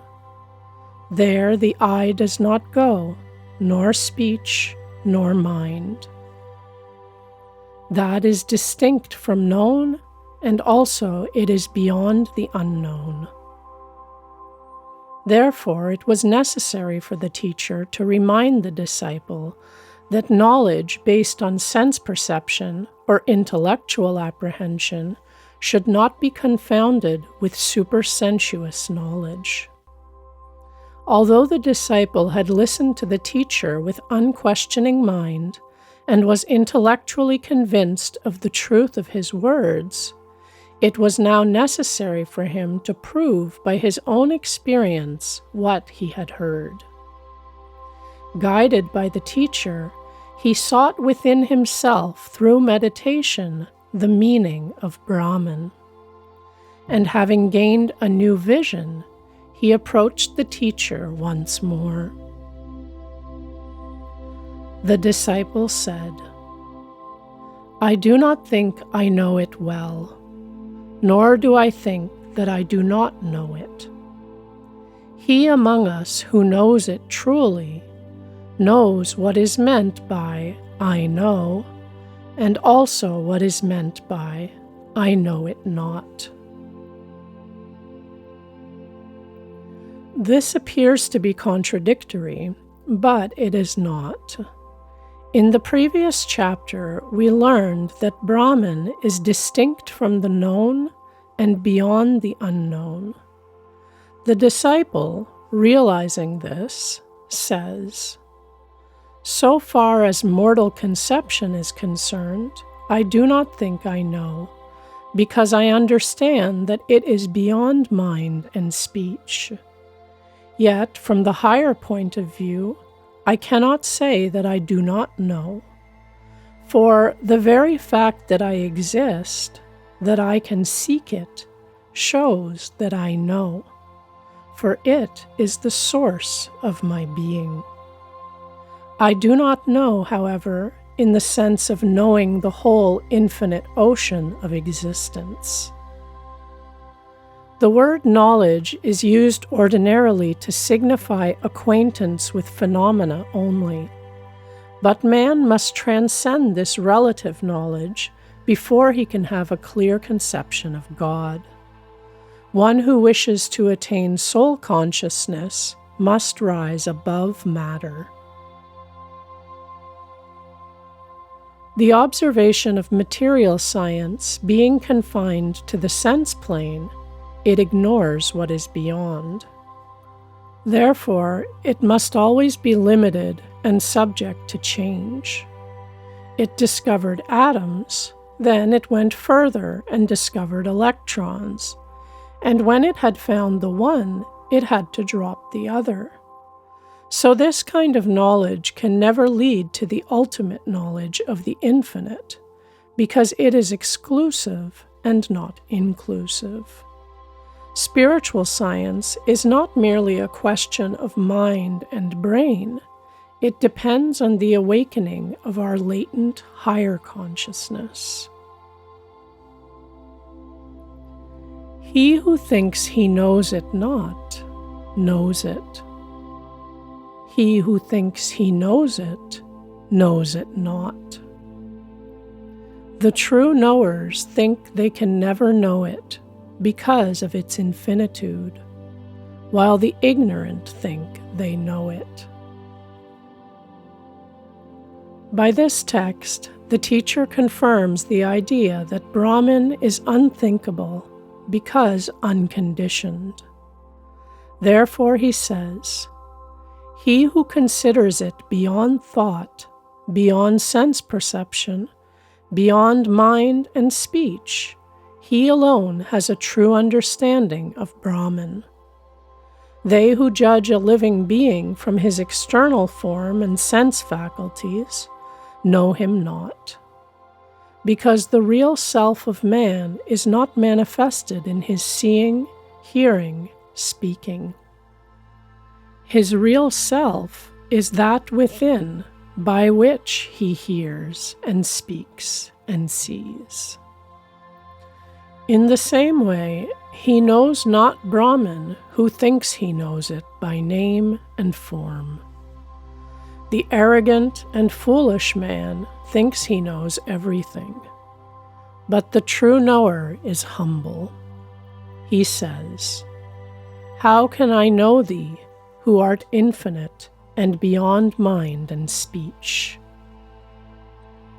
In the last portion of the text, the teacher draws an impressive contrast between the attitude of the wise man who knows, but thinks he does not know, and that of the ignorant who does not know, but thinks he knows. It, Brahman, is known when it is known in every state of consciousness. Through such knowledge, one attains immortality. By attaining this self, man gains strength, and by self-knowledge, immortality is attained. We have learned from the previous text that the Brahman is unknown to those whose knowledge is limited to sense experience. But he is not unknown to those whose purified intelligence perceives him as the basis of all states of consciousness and the essence of all things. By this higher knowledge, a man attains immortality, because he knows that although his body may decay and die, the subtle essence of his being remains untouched. Such a one also acquires unlimited strength because he identifies himself with the ultimate source. The strength which comes from one's own muscle and brain or from one's individual power must be limited and mortal, and therefore cannot lift one beyond death. But through the strength which Atmajnana, or self-knowledge, gives, immortality is reached. Whenever knowledge is based on direct perception of this undying essence, one transcends all fear of death and becomes immortal.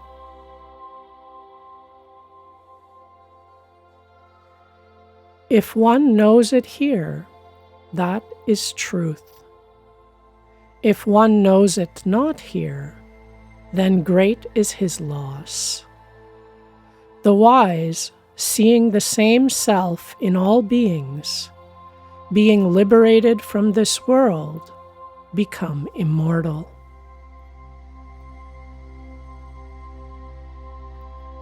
Part 3. The Brahman once won a victory for the Devas. Through that victory of the Brahman, the Devas became elated. They thought, "This victory is ours. This glory is ours." Brahman here does not mean a personal deity. There is a Brahma, the first person of the Hindu Trinity. But Brahman is the Absolute, the one without a second, the essence of all. There are different names and forms which represent certain personal aspects of divinity, such as Brahma, the creator, Vishnu, the preserver, and Shiva, the transformer. But no one of these can fully represent the whole. Brahman is the vast ocean of being, on which rise numberless ripples and waves of manifestation. From the smallest atomic form to a deva or an angel, all spring from that limitless ocean of Brahman, the inexhaustible source of life. No manifested form of life can be independent of its source, just as no wave, however mighty, can be independent of the ocean. Nothing moves without that power. He is the only doer. But the devas thought, "This victory is ours. This glory is ours." The Brahmin perceived this and appeared before them. They did not know what mysterious form it was. They said to fire, "O Jataveda, all-knowing, find out what mysterious spirit this is." He said, "Yes." He ran towards it, and he, Brahman, said to him, "Who art thou?" "I am Agni, I am Jataveda," he, the fire god, replied. Brahman asked, "What power resides in thee?" Agni replied, "I can burn up all whatsoever exists on earth." Brahman placed a straw before him and said, "Burn this." He, Agni, rushed towards it with all speed, but was not able to burn it. So he returned from there and said to the devas, "I was not able to find out what this great mystery is." Then they said to Vayu, the air god, "Vayu, find out what this mystery is." He said, "Yes." He ran towards it, and he, Brahman, said to him, "Who art thou?" "I am Vayu. I am Matarishva, traveler of heaven," he said. Then the Brahman said, "What power is in thee?" Vayu replied, "I can blow away all whatsoever exists on earth." Brahman placed a straw before him and said, "Blow this away." He, Vayu, rushed towards it with all speed, but was not able to blow it away. So he returned from there and said to the devas, "I was not able to find out what this great mystery is." Then they said to Indra, "O Maghavan, worshipful one, find out what this mystery is." He said, "Yes," and ran towards it, but it disappeared before him. Then he saw in that very space a woman, beautifully adorned, Uma of golden hue, daughter of Haimavat, Himalaya. He asked, "What is this great mystery?" Here we see how the Absolute assumes concrete form to give knowledge of himself to the earnest seeker. Brahman, the impenetrable mystery, disappeared, and in his place appeared a personal form to represent him. This is a subtle way of showing the difference between the Absolute and the personal aspects of deity. The Absolute is declared to be unknowable and unthinkable, but he assumes deified personal aspects to make himself known to his devotees. Thus, Uma, daughter of the Himalaya, represents that personal aspect as the offspring of the infinite being. while the Himalaya stands as the symbol of the eternal, unchangeable One. Part 4. She, Uma, said, "It is Brahman. It is through the victory of Brahman that ye are victorious." Then from her words, he, Indra, knew that it, that mysterious form, was Brahman. Uma replied to Indra, "It is to Brahman that you owe your victory. It is through his power that you live and act. He is the agent, and you are all only instruments in his hands. Therefore, your idea that this victory is ours, this glory is ours, is based on ignorance." At once Indra saw their mistake. The Devas, being puffed up with vanity, had thought they themselves had achieved the victory, whereas it was Brahman. For not even a blade of grass can move without his command. Therefore these Devas, Agni, Vayu, and Indra, excel other Devas, because they came nearer to Brahman. It was they who first knew this spirit as Brahman. Therefore Indra excels all other Devas, because he came nearest to Brahman, and because he first, before all others, knew this spirit as Brahman. Agni, Vayu, and Indra were superior to the other Devas because they gained a closer vision, and they were able to do this because they were purer, while Indra stands as the head of the Devas because he realized the truth directly. He reached Brahman.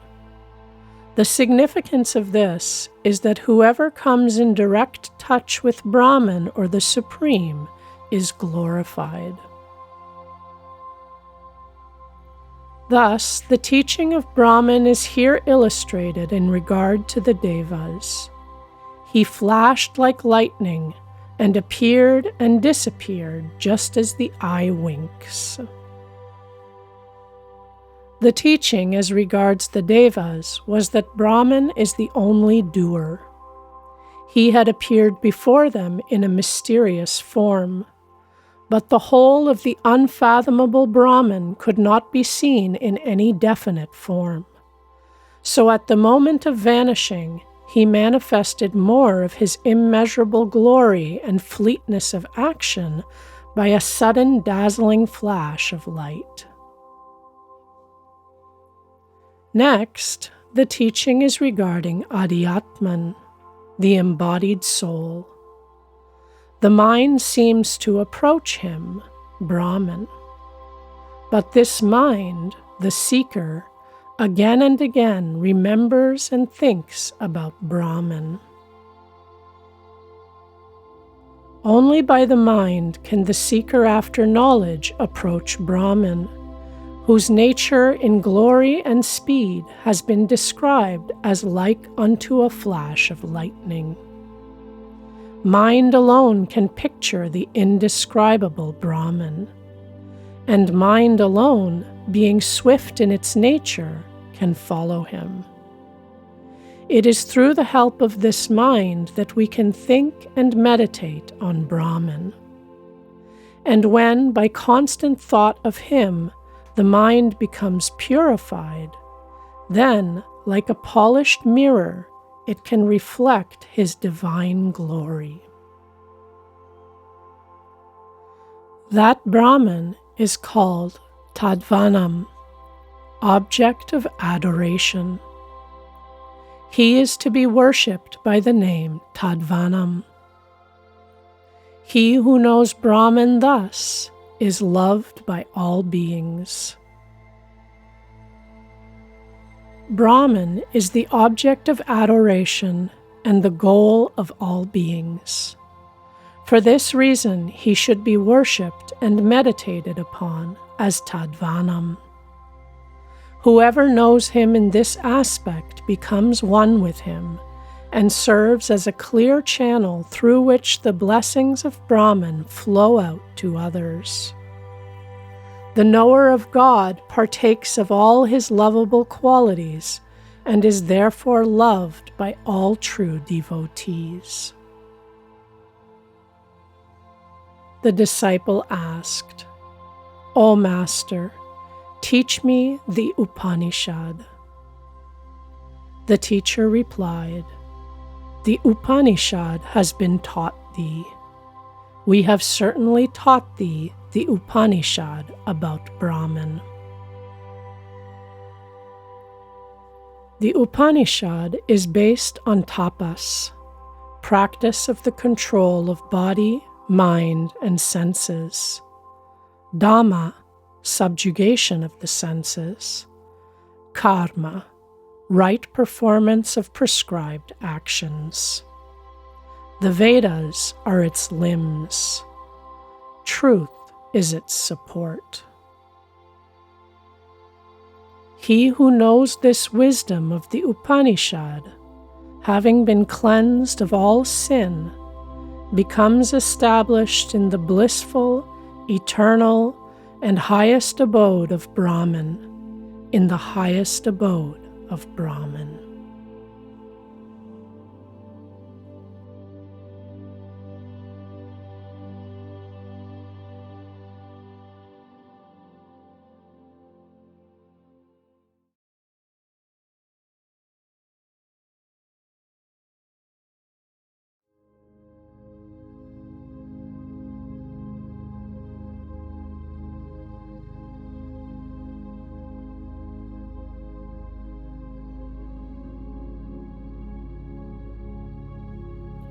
Om.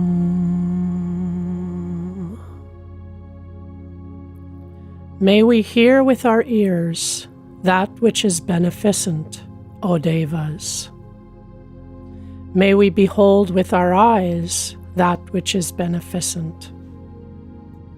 With a strong, well-poised body and worshipful heart, may we enjoy life and perform deeds which are pleasing to the deity. Om. Peace, peace, peace. Part 1. Om. Brahma was the first of the Devas, the creator of the universe, the protector of the world. He taught his oldest son, Atharva, the knowledge of Brahman, the Supreme, which is the foundation of all knowledge. The word Om, frequently found at the outset of the Vedic study, is used in the sense of "Hail unto thee," or adoration unto the Supreme. Brahma is the personal aspect of deity as distinguished from Brahman, the Absolute. He represents the creative power of the universe. He is regarded as the foremost of all the various aspects of divinity known as Devas. The Devas, that is, the gods, in Vedic scriptures, are bright beings, each manifesting some special divine quality and holding some special office in creation. They correspond to the angels and archangels of Semitic scriptures. This knowledge of Brahman, which Brahma taught to Atharva, Atharva taught first to Angir. Angir taught it to Satyavaha Bharadwaja, and Bharadwaja taught it in due succession to the sage Angiras.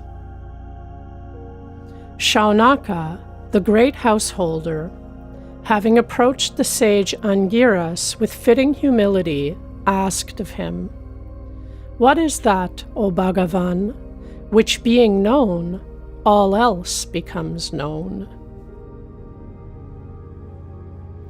It was customary in ancient India for a pupil, when he sought instruction of a holy sage, to approach him bearing in his arms a bundle of wood for the altar fire.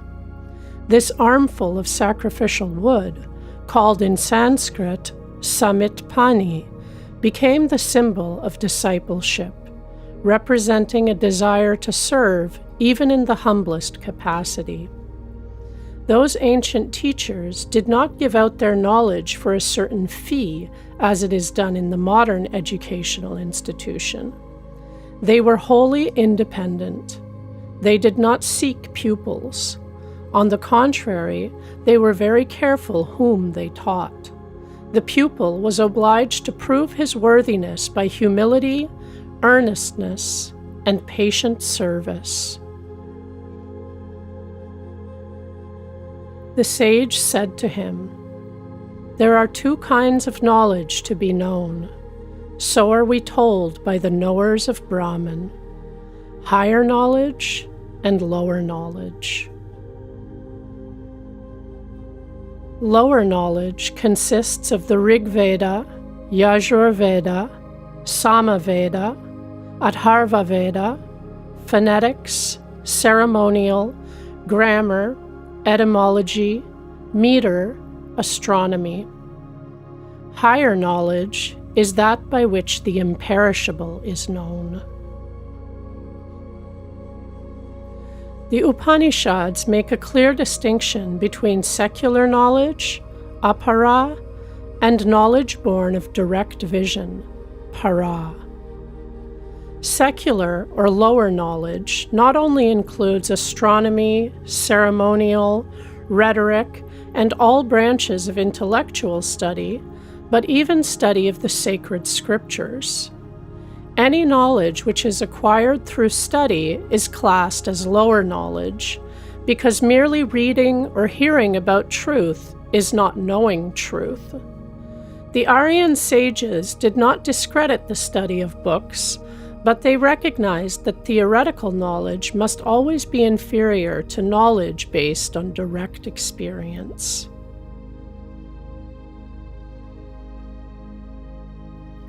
That which cannot be seen, which cannot be seized, which has no origin and no attributes, no eyes nor ears, no hands nor feet. That which is eternal, diversely manifesting, all-pervading, extremely subtle. That imperishable one the wise regard as the source of all created things. Paravidya, or higher knowledge, is that which cannot be perceived by the senses or by our ordinary faculties. It dawns in the soul only when senses, mind, and intellect have become pacified and full of serenity. We do not gain ultimate realization until we have subdued the turbulence and unrest of our mind.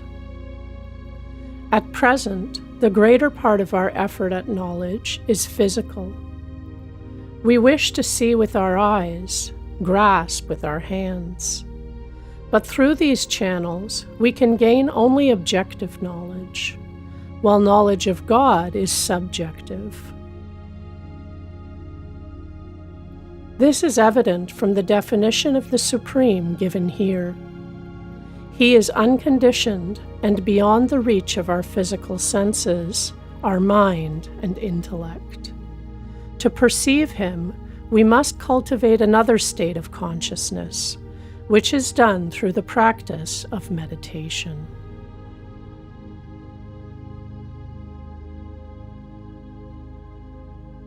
As the spider brings forth and draws in its thread, as herbs spring from the earth, as hair grows on the living body, likewise does the universe come forth from the imperishable.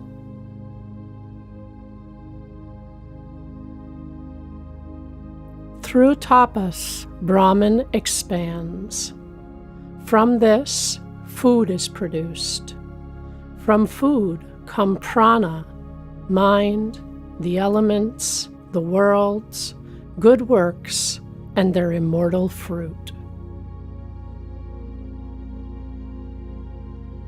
From that one who is all-perceiving and all-knowing, whose tapas consists of wisdom, are born Brahma, the Creator, name, form, and food.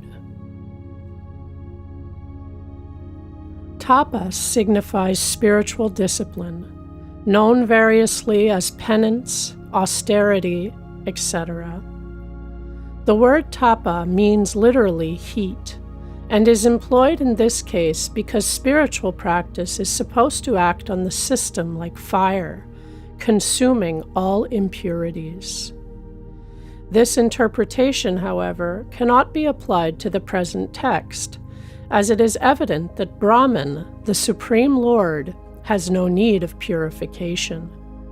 It is used here to signify the fire of wisdom, which, like all fire, expands. Out of this wisdom, fire, burning in the mind of Brahman, come forth. First, the creative power, and thence all forms of material manifestation.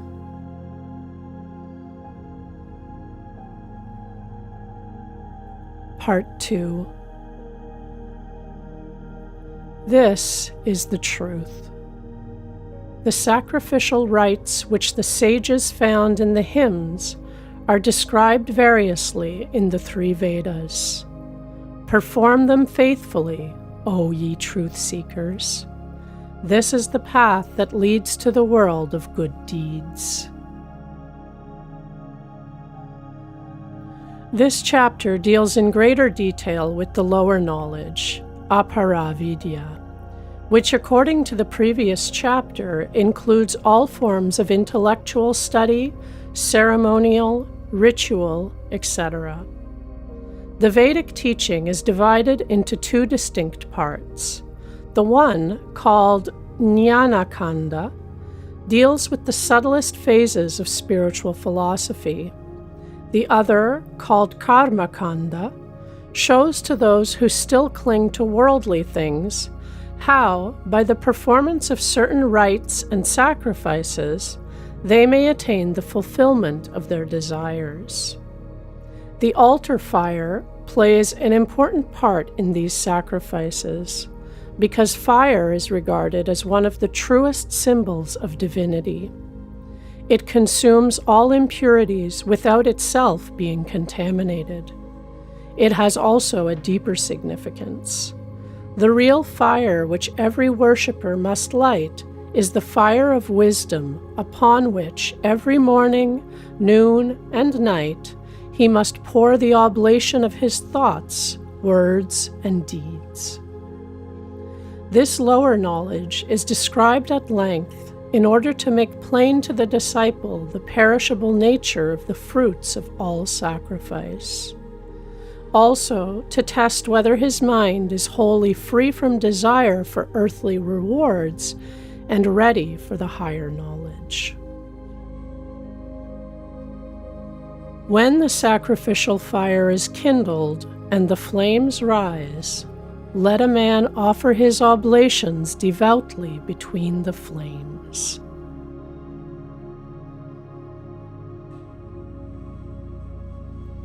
If the fire sacrifice, Agnihotra, is not performed at the new moon and the full moon, during the autumn season and at harvest time, and is not attended by guests, or is without offerings, or is without the Vaishwadeva sacrifice, or is offered contrary to the scriptural injunctions, It will destroy the 7 worlds of the sacrificer. Certain times and conditions, determined by the position of the stars, planets, or satellites, by the season, by the attendant circumstances, were regarded as peculiarly auspicious for performing sacrifice. If these were not observed, then the sacrifice was considered barren, and the sacrificer lost all the benefits to be derived in the 7 worlds from his sacrifice. The 7 worlds represent the rising grades of heavenly pleasure. We find the same idea in the Western expression, 7th heaven.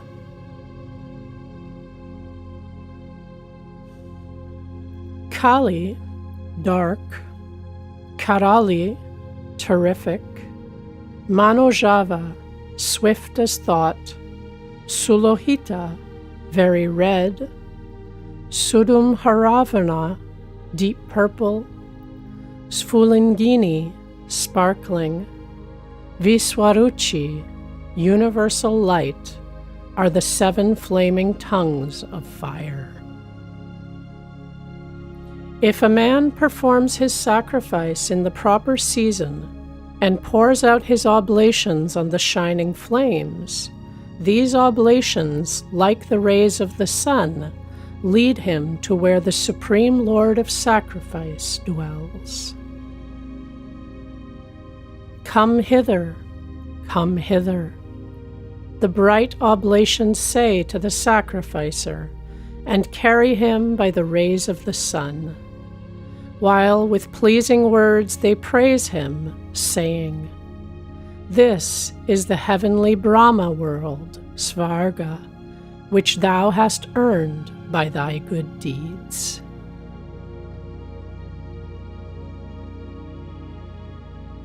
But all these sacrifices performed by 18 are inferior and ephemeral. The ignorant who regard them as the highest good and delight in them, again and again come under the dominion of old age and death. In the sacrifices, 16 priests were supposed to take part, together with the sacrificer and his wife, making up the 18 mentioned in the verse. According to Vedic injunctions, no householder's sacrifice was fruitful unless his wife took part in it with him. Fools dwelling in ignorance, yet imagining themselves wise and learned, go round and round in devious ways, afflicted by many troubles, like the blind led by the blind. This same verse appears with a slight variation in the Katha Upanishad, and is fully commentated there. Here, it seeks to emphasize the danger of mere intellectual learning, which, fostering a man's pride, leads him to believe that he is capable of guiding others, even in spiritual matters, although he himself is devoid of spiritual understanding. He wishes to be a leader, but in the Vedas it is insistently taught that no one save the man of direct vision shall venture to lead others. Children, the unawakened, in many different ways overpowered by ignorance, imagine that they have achieved their aims. These performers of karma, because of their attachment to the fruits of their sacrifice, after a temporary enjoyment of their heavenly reward, fall back again into misery.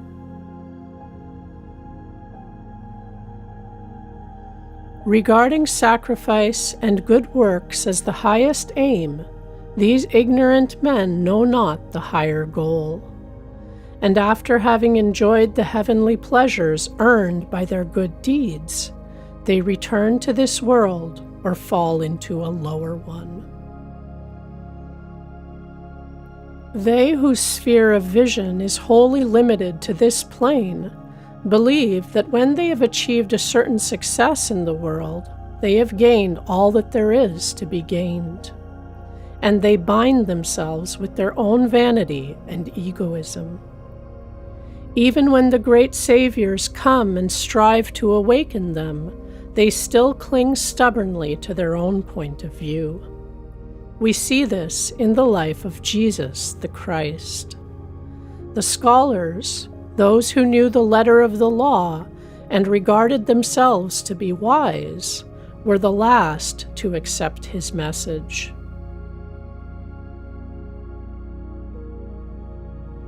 Whatever a man earns by finite actions, however good, cannot be permanent.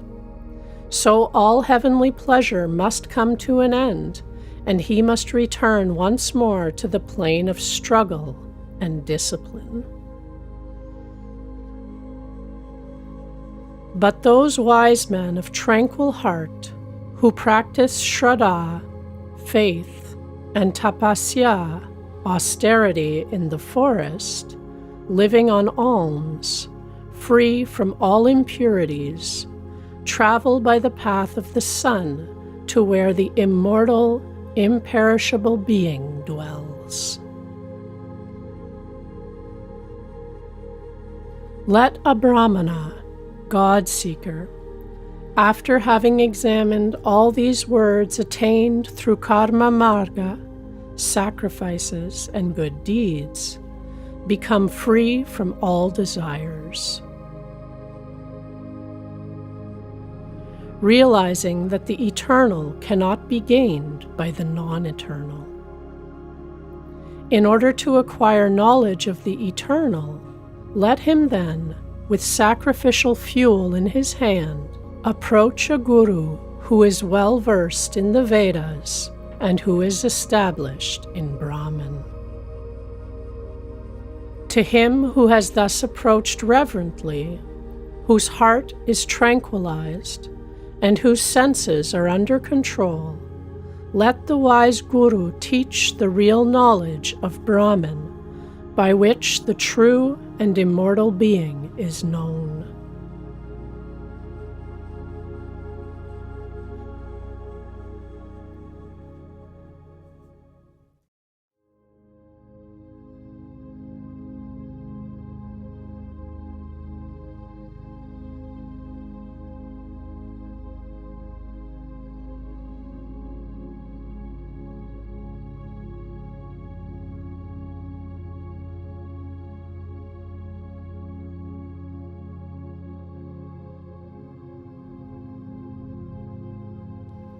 Part 1. This is the truth. As from the blazing fire burst forth thousands of sparks, like unto fire, so also, gentle youth, do the various beings spring forth from the imperishable and return thither again. All things have their origin in the Supreme, and the ultimate aim of all life and effort is to be reunited with the Source. The play of manifestation may seem to block the consciousness of the underlying link between the human and the divine, but sooner or later, all souls must regain that consciousness. That effulgent being is without form. He exists both without and within. He is unborn, without breath and without mind, pure, higher than the high imperishable.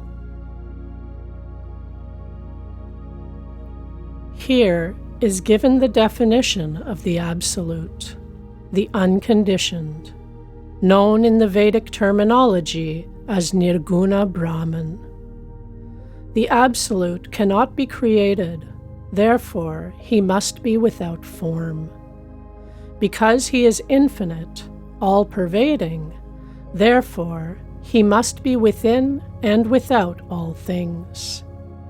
For the same reason he does not breathe, nor has he need of the instrument of mind for thought. The high imperishable here refers to the creative energy, which is known as Saguna Brahman, that is, Brahman with attributes, or the personal God, while Nigurna Brahman means Brahman without attributes. From him are born the prana, mind, all the sense organs, ether, air, fire, water, and the earth, support of all. Fire is his head, sun and moon are his eyes, the 4 quarters are his ears, the revealed Vedas are his words, his breath is the air, his heart is the universe, and from his feet came forth the earth. He is the inner self of all living beings.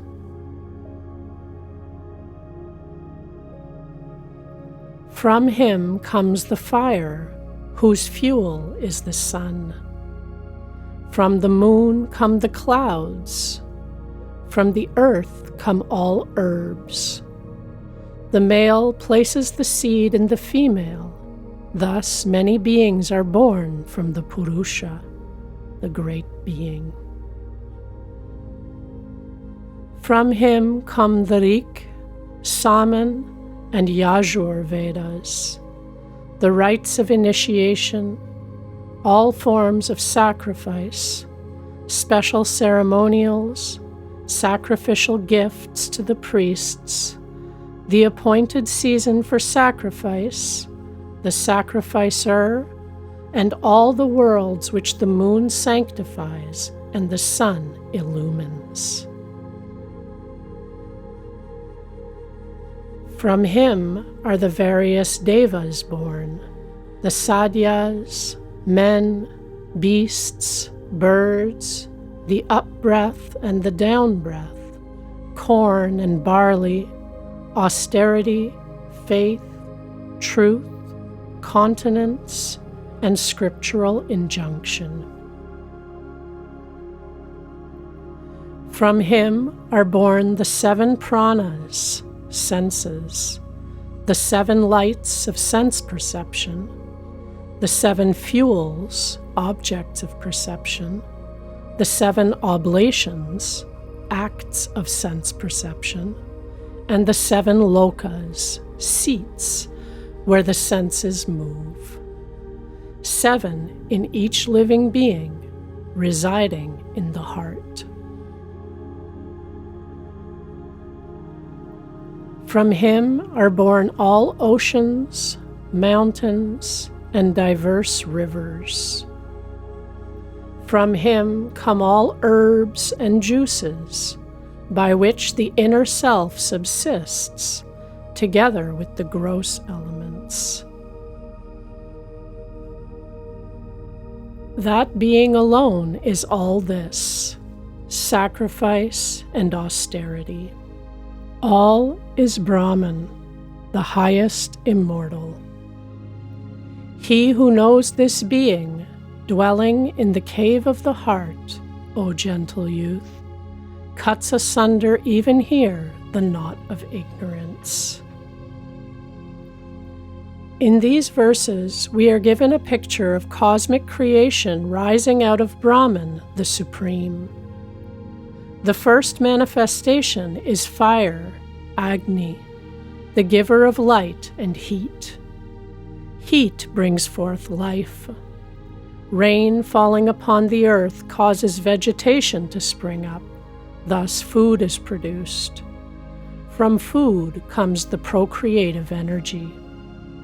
All aspects of being, gods, genii, men, and beasts, are directly connected with him. The scriptures and all rites and ceremonies have sprung from him. Every form has its origin in him. The 7 senses referred to in verse 8 are the 2 eyes, 2 ears, 2 nostrils and mouth. The 7 lokas, or seats, represent the avenues of sense perception.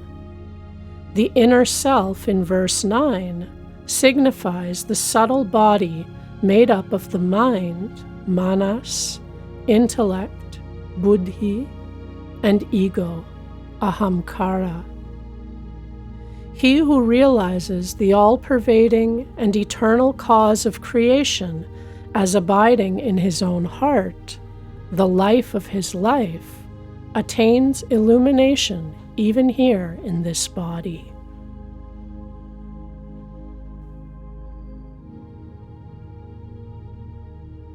Part 2. Shining, well seated in the heart, moving in the heart, is the great being, the support of all. In him all is fixed, whatsoever moves, breathes, and winks. Know him who is both being and non-being, who is beyond the reach of human understanding, the highest and most adorable one. The Supreme Lord abides in every heart, and from him alone springs all activity. Nothing can exist apart from him. In him the whole universe is centered. He is both formful and formless. He is present in all the forms we see, yet we cannot lay our hands on any form and say, "This is God." He is both personal and impersonal. He is the manifested and the unmanifested, being and non-being. He is the final goal of all effort. That which is effulgent, subtler than the subtlest, on which all worlds and those who dwell in them rest, that is the imperishable Brahman. That is prana, that is speech and mind. That is the true, that is the immortal. That mark is to be hit. Hit it, O gentle youth.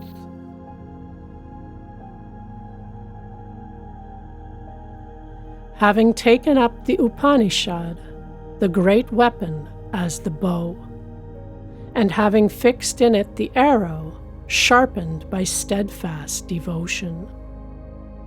Then, having drawn it with the mind fixed on the Supreme, hit that mark, the imperishable, O gentle youth. The sacred word, Om, is the bow, the Atman is the arrow, Brahman is said to be the mark. That mark should be hit by one who is watchful and self-possessed. Then, as the arrow becomes one with the mark, so will he become one with the Supreme. We have here a poetic and archaic picture of the process of realizing the Supreme. The study of the Upanishads is abstract. They deal with the infinite. But the sages who give the teaching contained in them try by similes to relate these abstract truths with our life here. The aim of all our striving is the absolute and eternal. Careful study of the scriptures, constant practice of meditation, and untiring devotion serve as the means by which we attain it. In the next verse, the teacher makes it still more definite. Om. The logos, or word, that was in the beginning, is taken as the bow. The soul of man is the arrow, and the infinite is the mark. To hit the mark, he must be wholly collected. An illustration of this is given in the Mahabharata. Arjuna and his kinsmen, it is told, were called to a contest in archery. The target was the eye of a fish raised on a high pole. Their teacher asked each one in turn, "What do you see?" They all described the whole fish. But when Arjuna was asked, he replied, "I see only the eye of the fish," and he alone hid it. If our mind is divided or scattered, we cannot meditate. And without the power of meditation, we cannot gain direct perception of the imperishable. When we do gain this perception, what happens? We become one with the Supreme. The knower of God partakes of his nature. In him are fixed the heaven, the earth, the sky, and the mind with all the senses. Know him to be the self of all, and abandon all vain words. He is the bridge to immortality. There can be no form of manifested life apart from him. When we understand this and realize him as the essence of our being, we lose attachment for mortal things and cease to lay so much stress on lower knowledge. Vain words here signifies theoretical speculation, book knowledge, everything in fact which fosters our egotism or pride and does not lead to ultimate truth. Thus, knowledge of God serves as the bridge over which we cross from the mortal to the immortal. Where the nerves of the body meet together as the spokes in the nave of a wheel, here the Atman dwells, variously manifested. Meditate upon that Atman as Om. May there be no obstacle in thy crossing to the other side of darkness. The seat of this divine principle in us is the heart.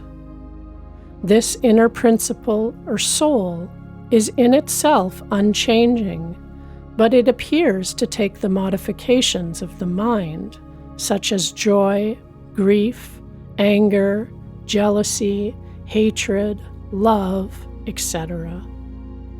Thus, it manifests variously. Since Om is the ultimate name of the Supreme, and Atman is identical with the Supreme, by meditating on Om as the Atman, we direct our thoughts toward the highest and pass beyond the darkness of ignorance.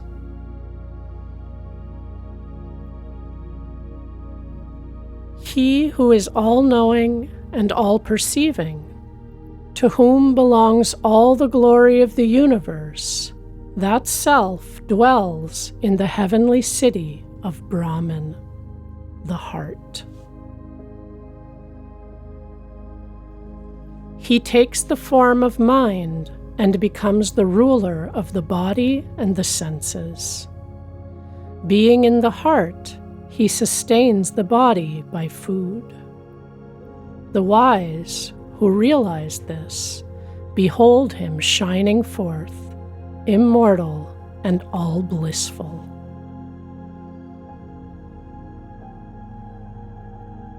When he is seen, who is both high and low, the fetters of the heart are broken, all doubts are cast asunder, and all karma, bondage of work, is destroyed.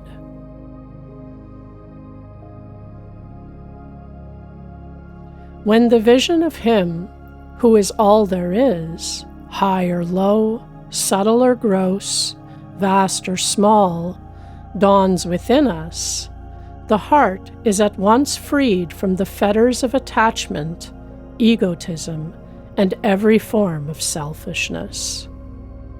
All the perplexities and doubts of the mind are cleared away. This does not happen when we gain intellectual knowledge only. The more we read and analyze, the more confused and entangled the mind becomes. But when we behold God directly, at once all the darkness of doubt disappears in the glory of His self-effulgent light, as the night goes when the morning comes. That brightness no one can define. As long as we need someone to prove truth to us, we have not found it. But when His light shines in our heart, truth becomes self-evident. Without this light, the outside world will always be full of shadows for us. But when that light is found, the whole universe glows with its radiance. Then all the chains of karma, past, present, and future, are shattered, and the soul enjoys perfect freedom. That stainless, indivisible Brahman, pure, light of all lights, dwells in the innermost golden sheath, the core of the heart. Thus do the knowers of self know Him.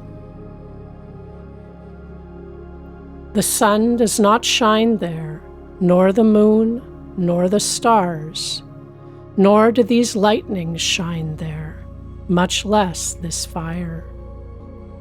When He shines, everything shines after Him. By His light, all is lighted. That immortal Brahman is before, that Brahman is behind, that Brahman is to the right and to the left. That Brahman extends above and below. The Supreme Brahman alone is the whole universe.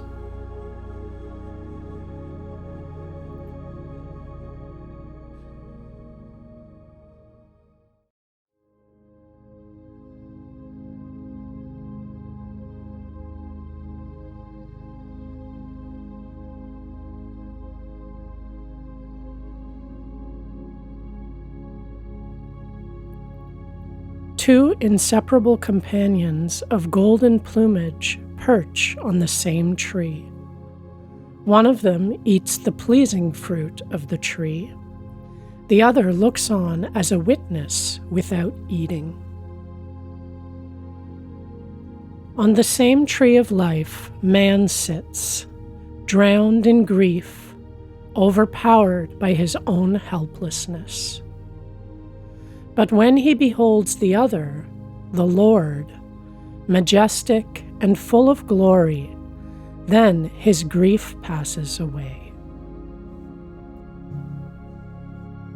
The two birds represent the higher self and the lower self.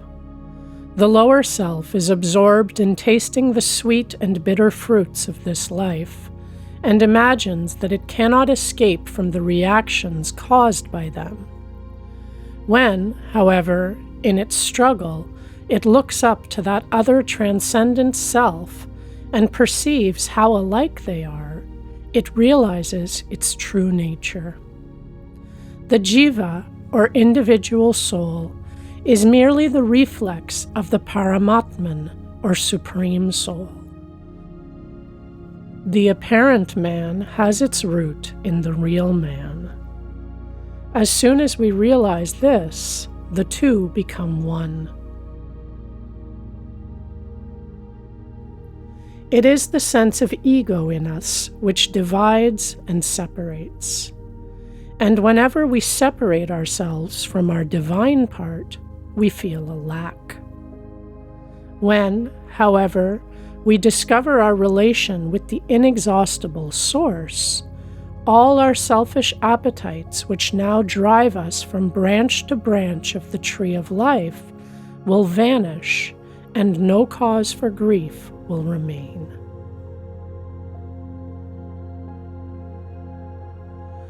When the sun perceives that being of golden radiance, the Creator, the Lord, the Source of Brahman, then that knower, having cast off all sin and merit, and being stainless, attains the highest oneness with the Supreme.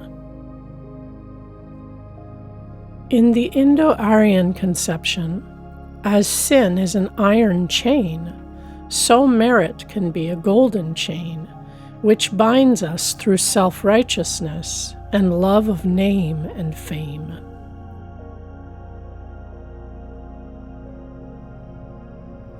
To gain ultimate union, one must transcend the consciousness of both sin and merit.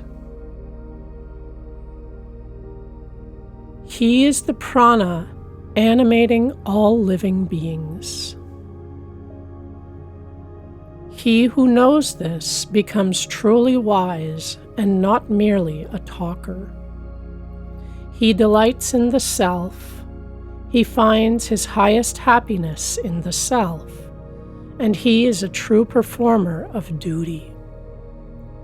Verily, he is the foremost of the knowers of Brahman. When a man beholds God, he gains true wisdom and no longer finds satisfaction in vain discussion and speculation. His joy and recreation are found in the infinite. Because his mind and will are completely unified with the cosmic mind and will, he fulfills the law spontaneously and hence never fails in his duty.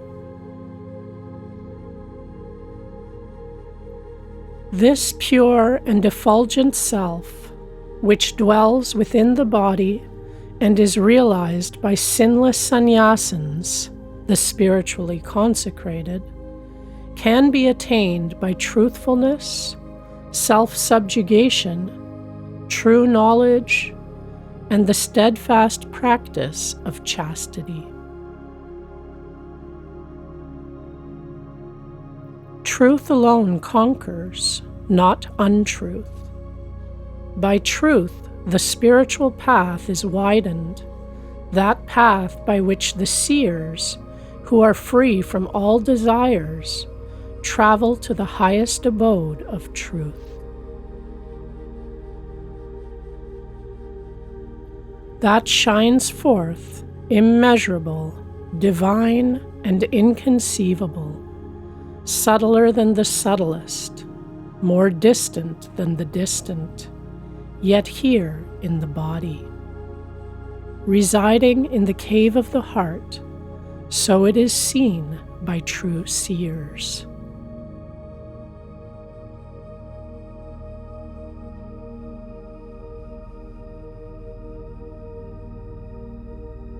He is not perceived by the eye, nor by speech, nor by the other senses, nor by austerities, nor by karma, sacrifice and good deeds.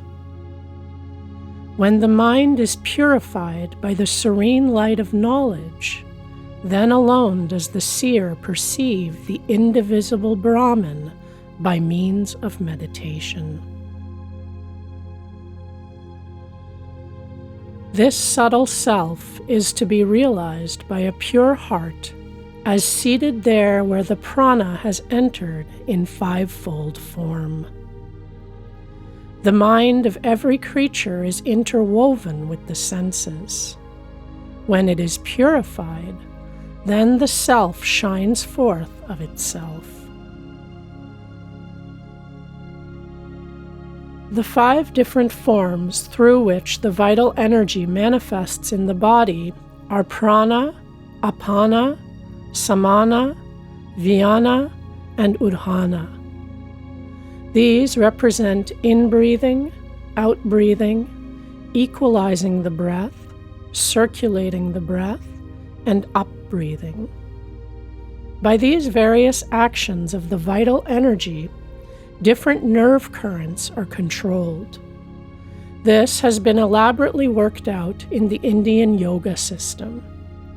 Prana governs respiration, apana the organs of excretion, samana digestion, vyana the general nerve currents of the body, and udhana, speech. The senses also are often spoken of in the Upanishads as pranas.